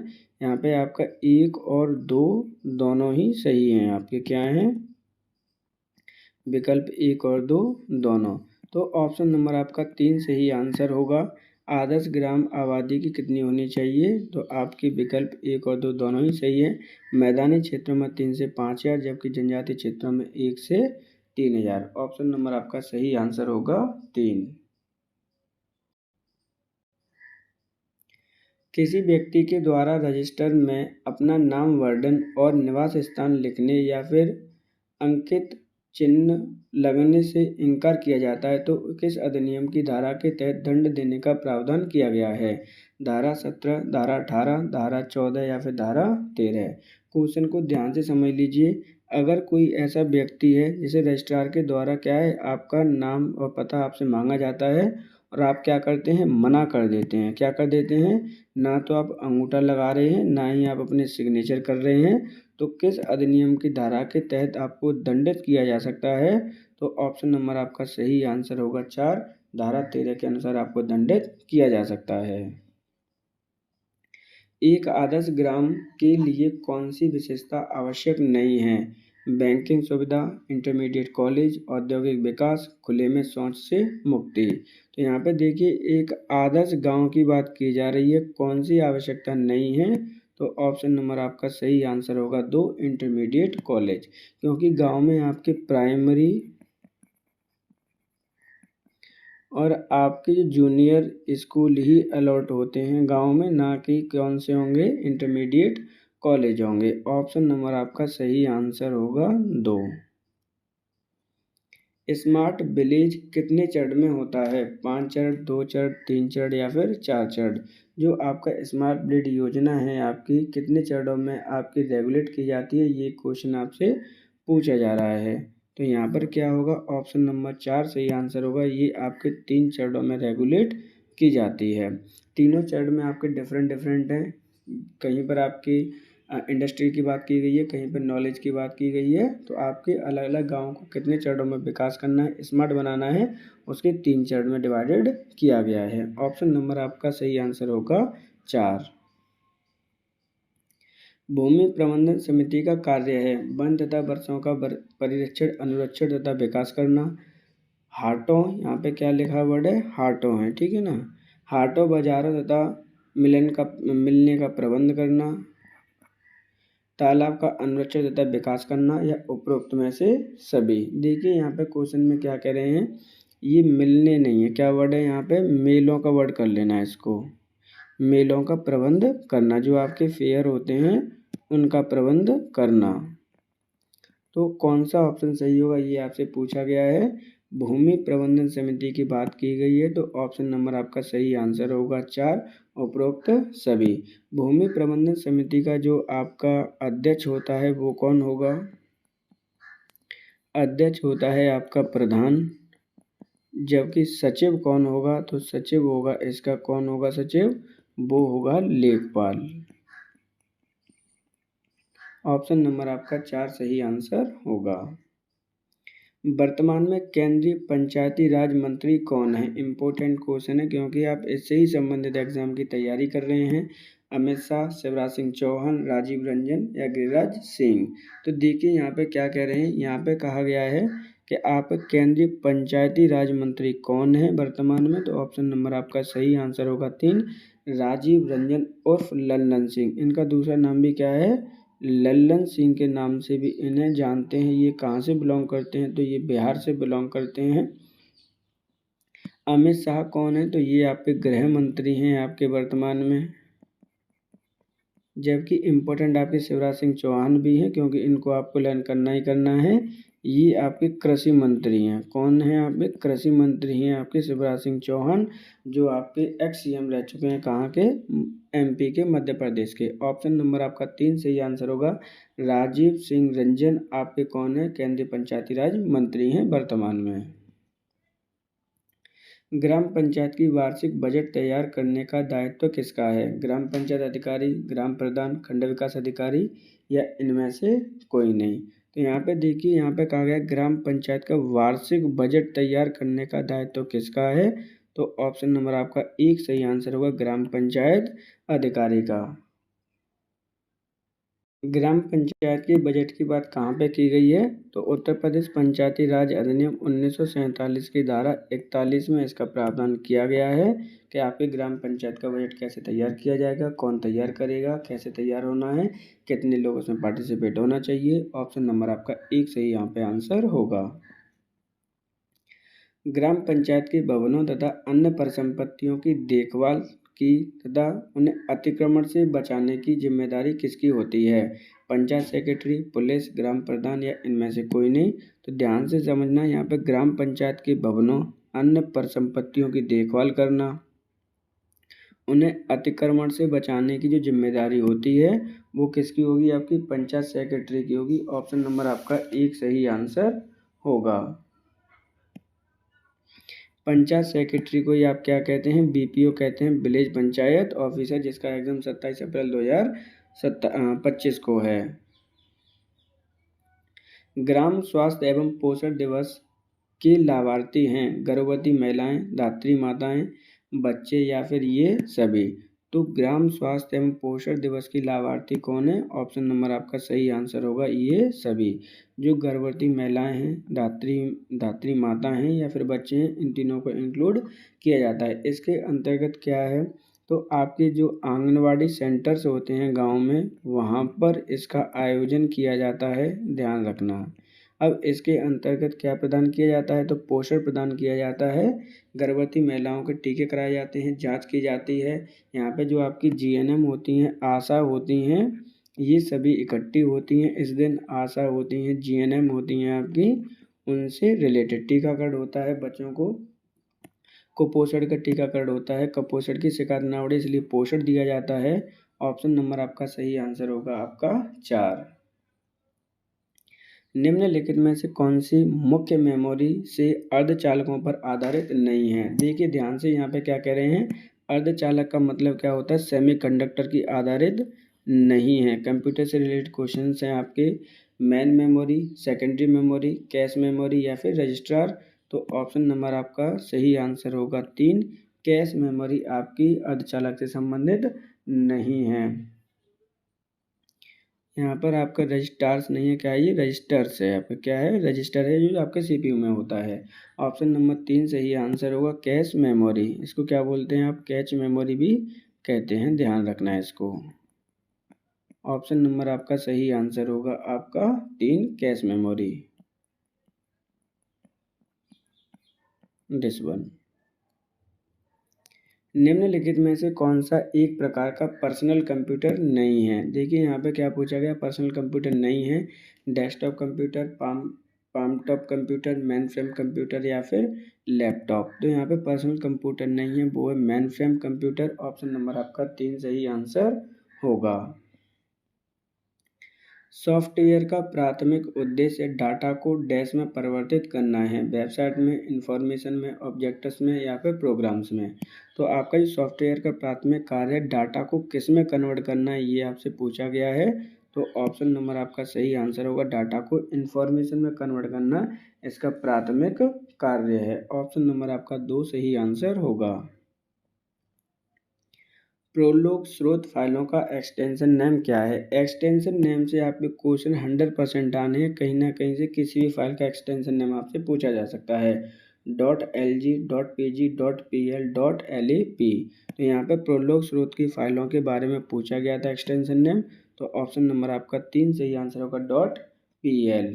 जैसे वर्ड की जो एक्सटेंशन नेम क्या होता है, जो वर्ड की फाइल होती हैं, किसकी फाइल होंगी आपकी, वर्ड की जो फाइल होती है MS वर्ड की, उनका एक्सटेंशन नेम होता है .doc और .docx।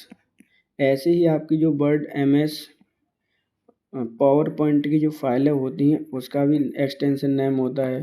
तो उसका एक्सटेंशन नेम क्या होगा, .pptx। क्या होता है आपका, .ppt और .pptx। इसी तरह से आपके अन्य फाइलों के नाम भी आपको लर्न करने हैं। यहाँ से क्वेश्चन आपके हर बार पूछे जाते हैं, चाहे वो UPSS प्री का एग्जाम हो, UPSSC का एग्जाम हो, चाहे वो जूनियर असिस्टेंट का एग्जाम हो, एक्सटेंशन से आपके अक्सर करके क्वेश्चन आते हैं। यहाँ पर पूछा गया था कि प्रोलोग स्रोत की फाइलों का एक्सटेंशन नेम क्या होगा, तो वो होगा .pl। ऑप्शन नंबर 3 सही आंसर होगा।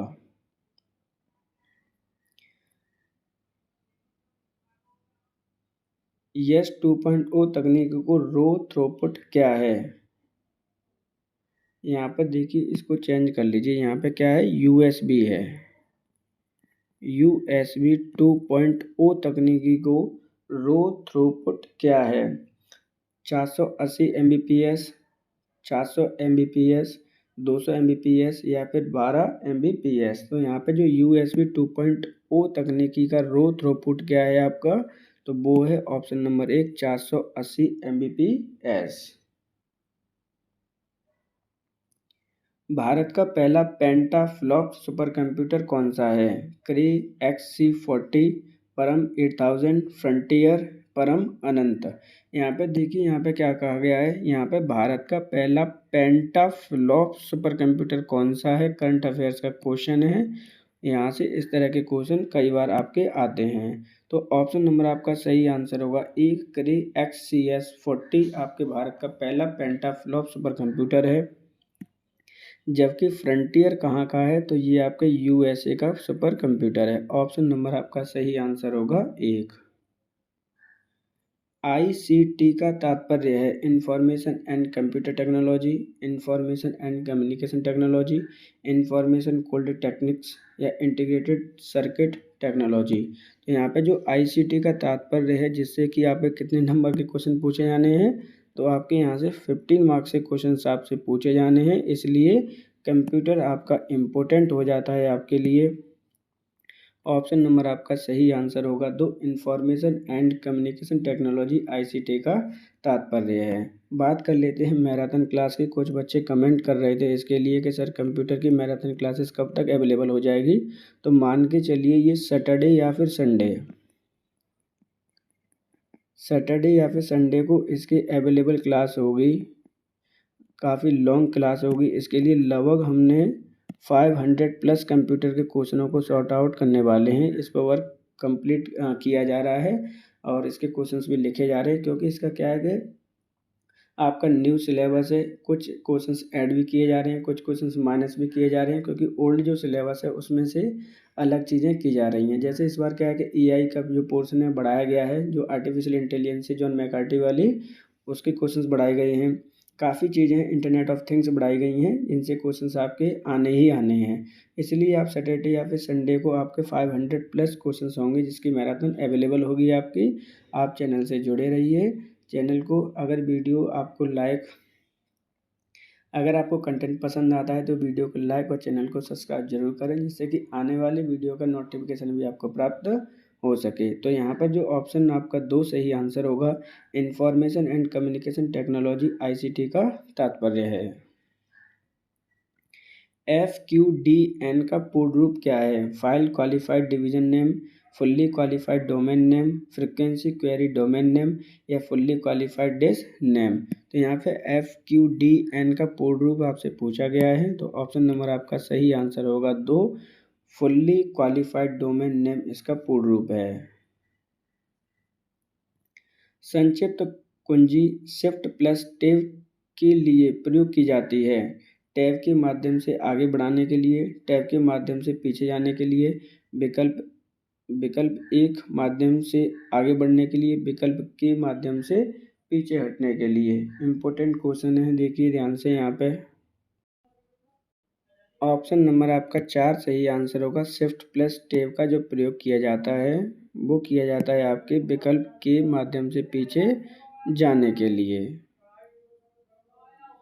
हेडर और फुटर डालने के लिए किस मेन्यू का प्रयोग क्लिक किया जाता है? इंसर्ट, फॉर्मेट, फाइल या फिर एडिट। इम्पोर्टेंट क्वेश्चन है। हेडर एंड फुटर डालने के लिए पहले तो ये समझ लीजिए हेडर एंड फुटर होता क्या है। जैसे मान के चलिए ये आपका क्या है, पेज है। किसी भी आप नंबर डालें 1 2 3 4, तो यहाँ पर जो आपके नंबर डलेंगे वो होगा हेडर, जबकि यहाँ पे जो डलेगा वो क्या होगा आपका फुटर। फुटर क्या होता है आपका बॉटम में इंक्लूड होता है, जबकि हेडर कहाँ पर होगा, टॉप पर होगा। तो किस इंसर्ट मेन्यू में आपका क्लिक करना है ये आपसे पूछा गया है, तो ऑप्शन नंबर आपका 1 सही आंसर होगा, इंसर्ट मेन्यू में। मेल मर्ज घटक है MS Word, MS Excel, WordPress या फिर MS एक्सेस। तो यहाँ पर जो मेल मर्ज घटक है वो किसका है? ऑप्शन नंबर आपका 1 सही आंसर होगा, MS वर्ड का। अब मेल मर्ज का मतलब क्या होता है, ध्यान से समझना। यहाँ पे मेल मर्ज का मतलब होता है कि आप जो एक फाइल है आपकी, उसको कई लोगों को डिस्ट्रीब्यूट करना, यानी आप एक साथ में कई लोगों को क्या कर सकते हो, डिस्ट्रीब्यूट कर सकते हो या फिर एक साथ में ही सेंड कर सकते हो। इसे हम क्या कहते हैं, मेल मर्ज प्रोसेस कहते हैं। ये MS वर्ड का एक घटक है। ऑप्शन नंबर आपका सही आंसर होगा 1। MS एक्सेल 2019 में प्रोटेक्ट शीट वर्कशीट पर निम्नलिखित में से किस संचालन की अनुमति नहीं है? देखिए ध्यान से यहाँ पे क्या कह रहे हैं, MS एक्सेल 2019 में प्रोटेक्ट वर्कशीट पर निम्नलिखित में से किसके संचालन की अनुमति नहीं है? एक कॉलम सम्मिलित करना, format cells, delete the worksheet या एक रो सम्मिलित करना। तो ऑप्शन नंबर आपका 3 सही आंसर होगा, डिलीट द वर्कशीट। निम्नलिखित में से कौन सी ऑनलाइन भुगतान प्रणाली है? यहाँ पे क्या है, जैसे ऑनलाइन भुगतान प्रणाली कौन कौन सी है, जैसे cash on delivery, cash before delivery, demand draft या फिर NEFT। तो ऑप्शन नंबर आपका 4 सही आंसर होगा। NEFT आपकी ऑनलाइन भुगतान प्रणाली है। इसी तरह से आपकी एक और ऑनलाइन भुगतान प्रणाली होती है जिसे हम RTGS कहते हैं। UPI भी उसी कंडीशन में आता है आपका। ऑप्शन नंबर आपका सही आंसर होगा 4। NEFT ऑनलाइन भुगतान प्रणाली है आपकी। कृत्रिम बुद्धिमत्ता का जनक किसे कहा जाता है? John McCarthy, Charles Babbage, doctor Alan Robinson, JS Licklider. तो ध्यान से समझना यहाँ पे कृत्रिम बुद्धिमत्ता का मतलब क्या है? Artificial intelligence AI। इसके जनक के रूप में किसे जाना जाता है? ऑप्शन नंबर आपका सही आंसर होगा जॉन मैकार्टी को AI का फादर कहा जाता है। ऑप्शन नंबर आपका 1 सही आंसर होगा। ऑपरेटिंग सिस्टम का कौन सा घटक कर्नल और हार्डवेयर के साथ इंटरैक्ट करने के लिए यूजर इंटरफेस प्रदान करता है? डिवाइस ड्राइवर, प्रोसेसर, सेल या फिर रजिस्टर। तो यहाँ पे देखिए ऑपरेटिंग सिस्टम को क्या करना है? कर्नल और आपके हार्डवेयर के साथ इंटरैक्ट करने के लिए यूजर इंटरफेस प्रदान करता है। तो वो है आपकी सेल। ऑप्शन नंबर आपका 3 सही आंसर होगा। निम्नलिखित में से कौन सी भाषा उत्तर प्रदेश की दूसरी राज्य भाषा है? अंग्रेजी, भोजपुरी, हिंदी या फिर उर्दू। इम्पोर्टेंट क्वेश्चन है, यहाँ से क्वेश्चन कई बार ये पूछे गए हैं कि उत्तर प्रदेश की आपकी दूसरी राज्य भाषा कौन सी है? तो ऑप्शन नंबर आपका 4 सही आंसर होगा, ये उर्दू है। ये कब बनी थी उत्तर प्रदेश की सेकेंड लैंग्वेज? तो ये बनी थी 1989 में। ऑप्शन नंबर आपका सही आंसर होगा 4 सही आंसर होगा उर्दू। 1991-92 के दौरान उत्तर प्रदेश में साक्षर व्यक्तियों की प्रतिशत वृद्धि हुई। देखिए ध्यान से समझना, यहाँ पे 1901 की बात की जा रही है। कितनी वृद्धि हुई थी ये आपसे पूछा गया है। किसमें? साक्षर व्यक्तियों की प्रतिशत वृद्धि आपसे पूछा गया है। 16.7। यहाँ पे सभी आंसर किस में दे रखे हैं? परसेंटेज में। ये बात ध्यान रखना। 18.5%, 13.2% या फिर 10.5%। तो ऑप्शन नंबर आपका 1 सही आंसर होगा। 1991 और 2001 के बीच में 16.7% का इंक्रीमेंट हुआ था आपका। लेकिन अगर आपसे क्वेश्चन में आपसे पूछा जाता है कि 2001 से लेकर 2011 के दशक में आपकी कितनी इंक्रीमेंट हुई है, इस तरह के भी क्वेश्चन आपसे पूछे जाएंगे, तब आपका आंसर क्या होगा? तो उस समय जो इंक्रीमेंट हुआ है वो कितना है?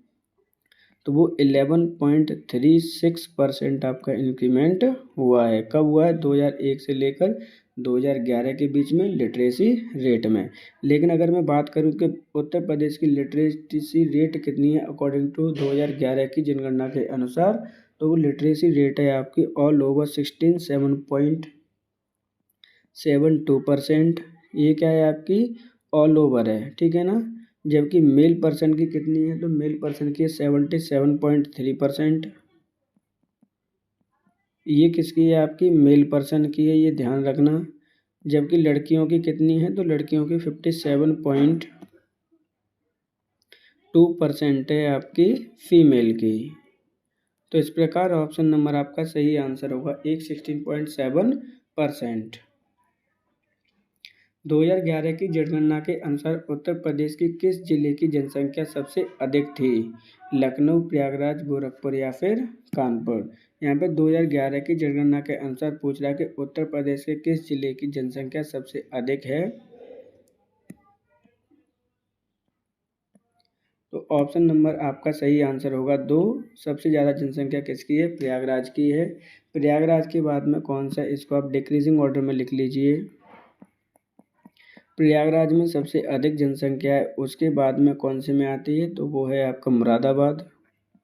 ये 2011 की जनगणना के अनुसार आपको स्टेटमेंट दिए जा रहे हैं, इस बात को ध्यान रखना।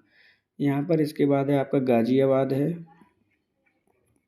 ये टॉप 3 हैं। सबसे कम जनसंख्या कहाँ पर है? ये भी इम्पोर्टेंट है, उसको भी लर्न कर लीजिए।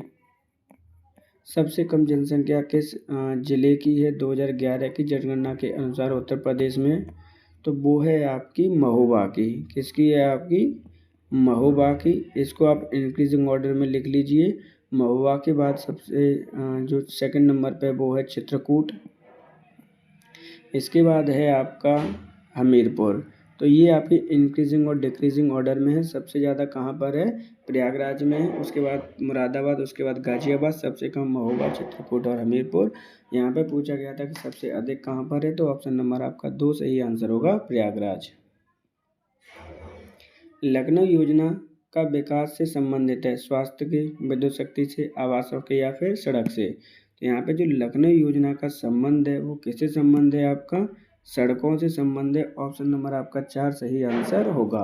लखनऊ योजना किसके द्वारा लेकर आई गई थी? तो ये आपकी कांग्रेस सरकार के द्वारा लेकर आई गई है, इस बात को ध्यान रखना। ऑप्शन नंबर आपका सही आंसर होगा 4, सड़कों से इसका संबंध है, सड़कों के निर्माण करने से इसका संबंध है। हाल ही में भारत का पहला डॉल्फिन सफारी कहाँ बनाने की घोषणा की गई है? ये करंट अफेयर्स का क्वेश्चन है, मार्च 2025 का क्वेश्चन है, उत्तर प्रदेश स्पेशल से पूछा गया है। भारत का पहला डॉल्फिन सफारी पार्क कहाँ पर आपका बनाने की घोषणा की गई है? तो ऑप्शन नंबर आपका सही आंसर होगा 1, वाराणसी में बनाने की घोषणा की गई है। यहाँ पर बनाने के रीज़न क्या है? तो यहाँ पर जो रीज़न है आपका डॉल्फिन मछली को संरक्षण प्रदान करना। दूसरा रीज़न क्या है? आपके इको टूरिज्म को इंक्रीज करना। डॉल्फिन को आपके राष्ट्रीय जलीय जीव कब घोषित किया गया था? इम्पोर्टेंट फैक्ट है, आप लर्न कर लेना, कहीं भी पूछा जा सकता है। आपका राष्ट्रीय जलीय जीव कब घोषित किया गया? तो इसे किया गया है 2009 में। अगर मैं बात करूं प्रोजेक्ट डॉल्फिन की, तो वो कब प्रारंभ किया गया था? तो प्रोजेक्ट डॉल्फिन आपको प्रारंभ किया गया है 2009 में। ये आपका करंट अफेयर से क्वेश्चन है। अगर आपको करंट अफेयर्स 2024 यानी उत्तर प्रदेश स्पेशल से संबंधित आपके करंट अफेयर 2024 की पढ़नी है, तो UPSSC BPO की प्लेलिस्ट में ऑलरेडी वीडियो अवेलेबल है। जनवरी से लेकर मार्च 2025 की अगर करंट अफेयर्स पढ़नी है तो वो भी आपकी UPSSC BPO की प्लेलिस्ट में उपलब्ध है, आप चैनल पर जाकर देख सकते हैं। कानपुर चंद्रशेखर आज़ाद कृषि व प्रौद्योगिकी विश्वविद्यालय कहाँ स्थित है? कानपुर में, प्रयागराज में, अयोध्या में या फिर मेरठ में? इस क्वेश्चन को आप चेंज कर लीजिए। यहाँ पर क्या एक ऑप्शन है, ऑलरेडी दे चुका हूँ यहाँ पे, तो कानपुर हटा दीजिए। चंद्रशेखर आज़ाद कृषि एवं प्रौद्योगिकी विश्वविद्यालय कहाँ पर स्थित है? तो ऑप्शन नंबर आपका 1 सही आंसर होगा, ये कानपुर में स्थित है। इसकी स्थापना कब हुई, ये ज़्यादा इंपॉर्टेंट है। तो इसकी स्थापना हुई है आपके 1975 में। ऑप्शन नंबर आपका 1 सही आंसर होगा। चंद्रशेखर आज़ाद कृषि व प्रौद्योगिकी विश्वविद्यालय कहाँ स्थित होगा? कानपुर में स्थित है। कानपुर कहाँ पर स्थित है? तो ये आपके गंगा नदी के किनारे पर आपका स्थित है। कानपुर के बारे में एक फैक्ट और समझ लीजिए। कानपुर में ही आपका क्या है, आपका कानपुर को आप नॉर्थ इंडिया का मैनचेस्टर कहते हैं। क्या कहते हैं? North India's Manchester.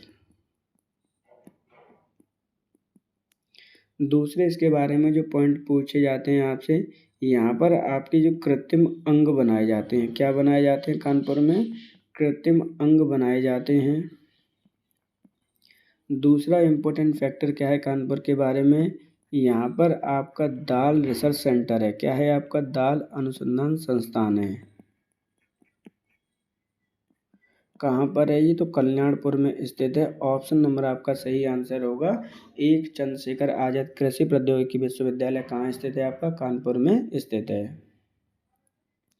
निम्नलिखित जनजातियों में से किसकी संख्या उत्तर प्रदेश में सर्वाधिक है? ध्यान रखना, ओनली इन ऑप्शन में आपसे बात की जा रही है कि कौन सी जनजातियों की संख्या उत्तर प्रदेश में सर्वाधिक है। तो ऑप्शन नंबर आपका 3 सही आंसर होगा।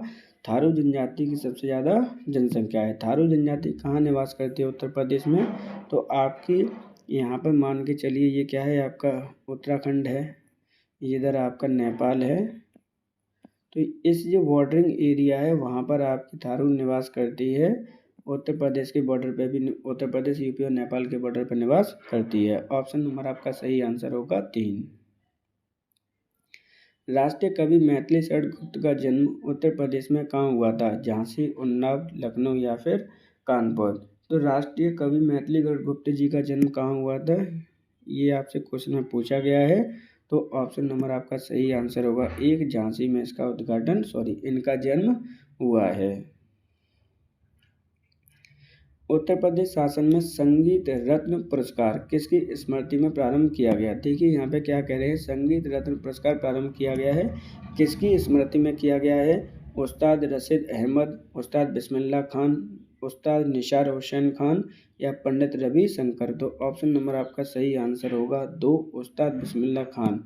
उस्ताद बिस्मिल्लाह खान किससे संबंधित हैं, तो ये आपके प्रमुख शहनाई वादक हैं। क्या हैं आपके, शहनाई वादक हैं। ऑप्शन नंबर आपका सही आंसर होगा 2।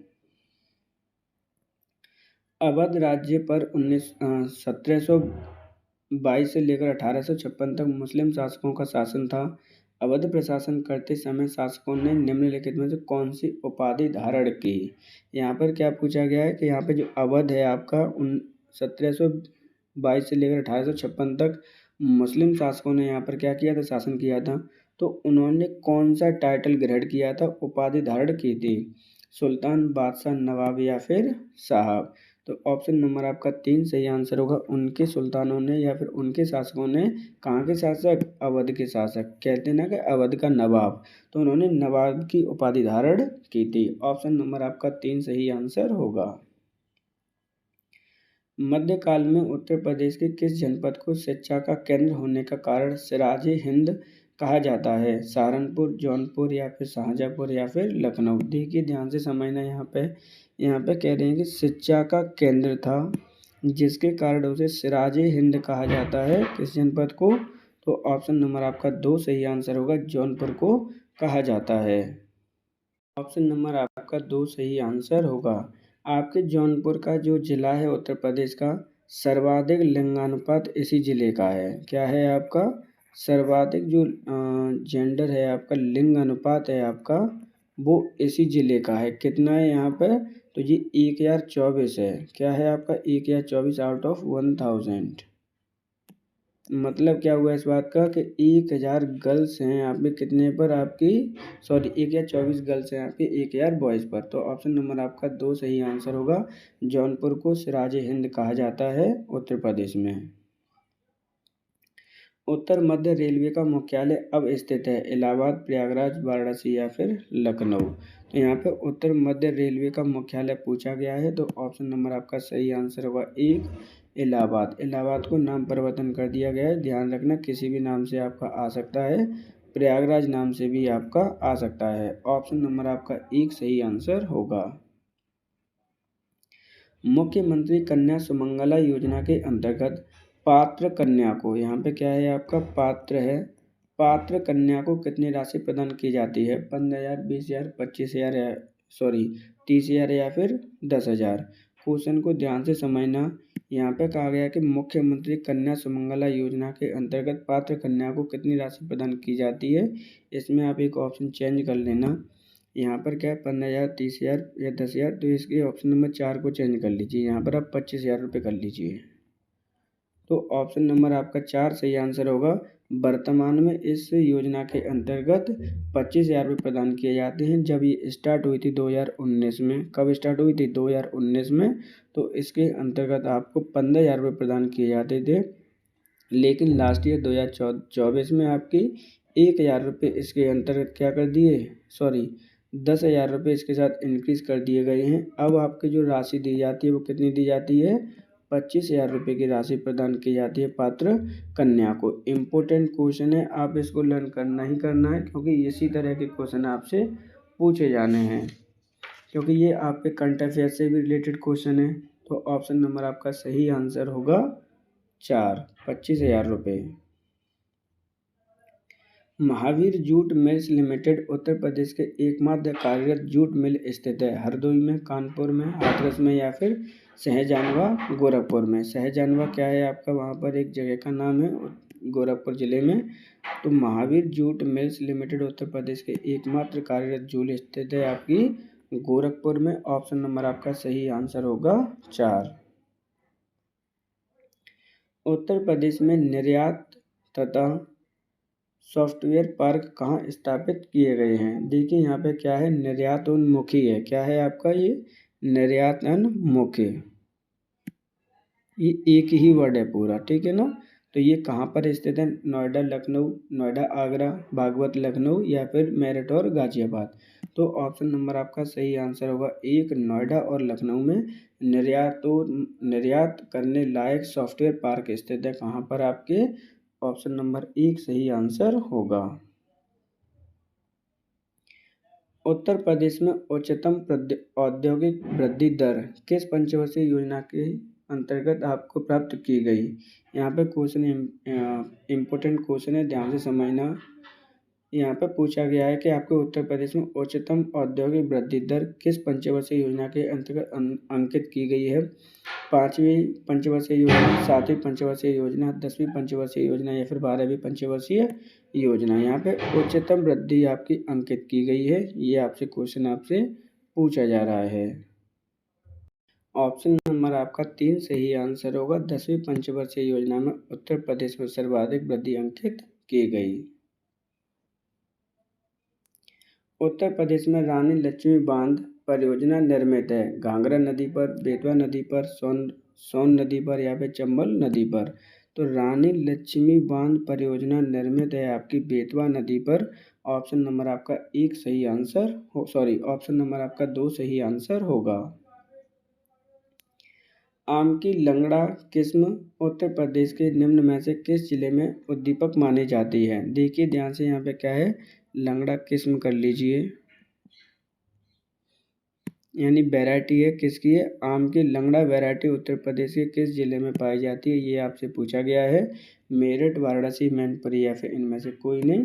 तो ऑप्शन नंबर आपका 2 सही आंसर होगा, वाराणसी में। लेकिन अगर आपकी आम की दशहरी की पूछी जाए, क्या है आपका, अगर आपसे पूछा जाता है कि जो दशहरी आम है वो कहाँ पर पाया जाता है, तो इसके लिए जो फेमस है वो मलिहाबाद फेमस है, ध्यान रखना।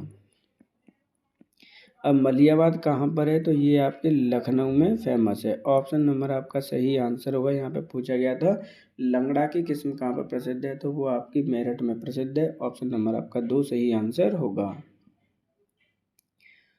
उस जनपद को चिन्हित कीजिए जिसमें जानवरों के लिए पॉलीक्लिनिक नहीं है।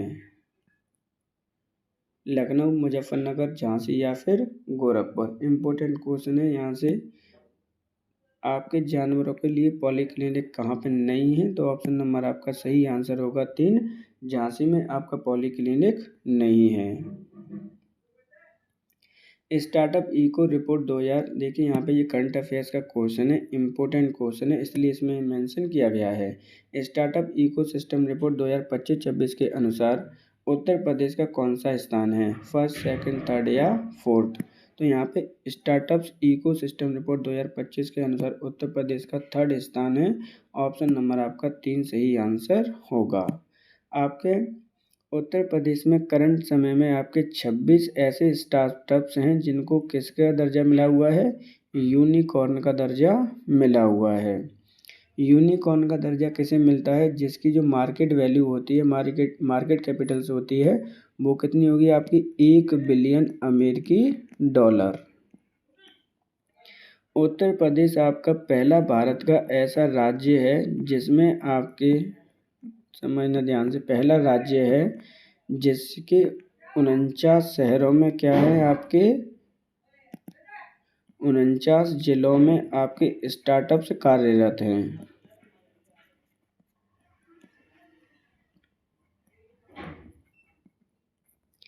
इस तरह से आज का हमारा जो पेपर नंबर 7 कंप्लीट होता है। ऑप्शन नंबर 3 सही आंसर होगा। अगर आपको हमारा कंटेंट पसंद आ रहा हो तो वीडियो को लाइक और चैनल को सब्सक्राइब जरूर करें, जिससे कि अगर कोई सजेशन भी देना है तो आप हमें कमेंट बॉक्स में आकर दे सकते हैं। चैनल पर आप बने रहिए, चैनल को आप सब्सक्राइब तथा बेल आइकन को प्रेस कर लीजिए, जिससे कि आने वाले मैराथन्स और प्रैक्टिस सेट पेपर का आपको नोटिफिकेशन टाइम टू टाइम मिलता रहेगा। Thank you for today.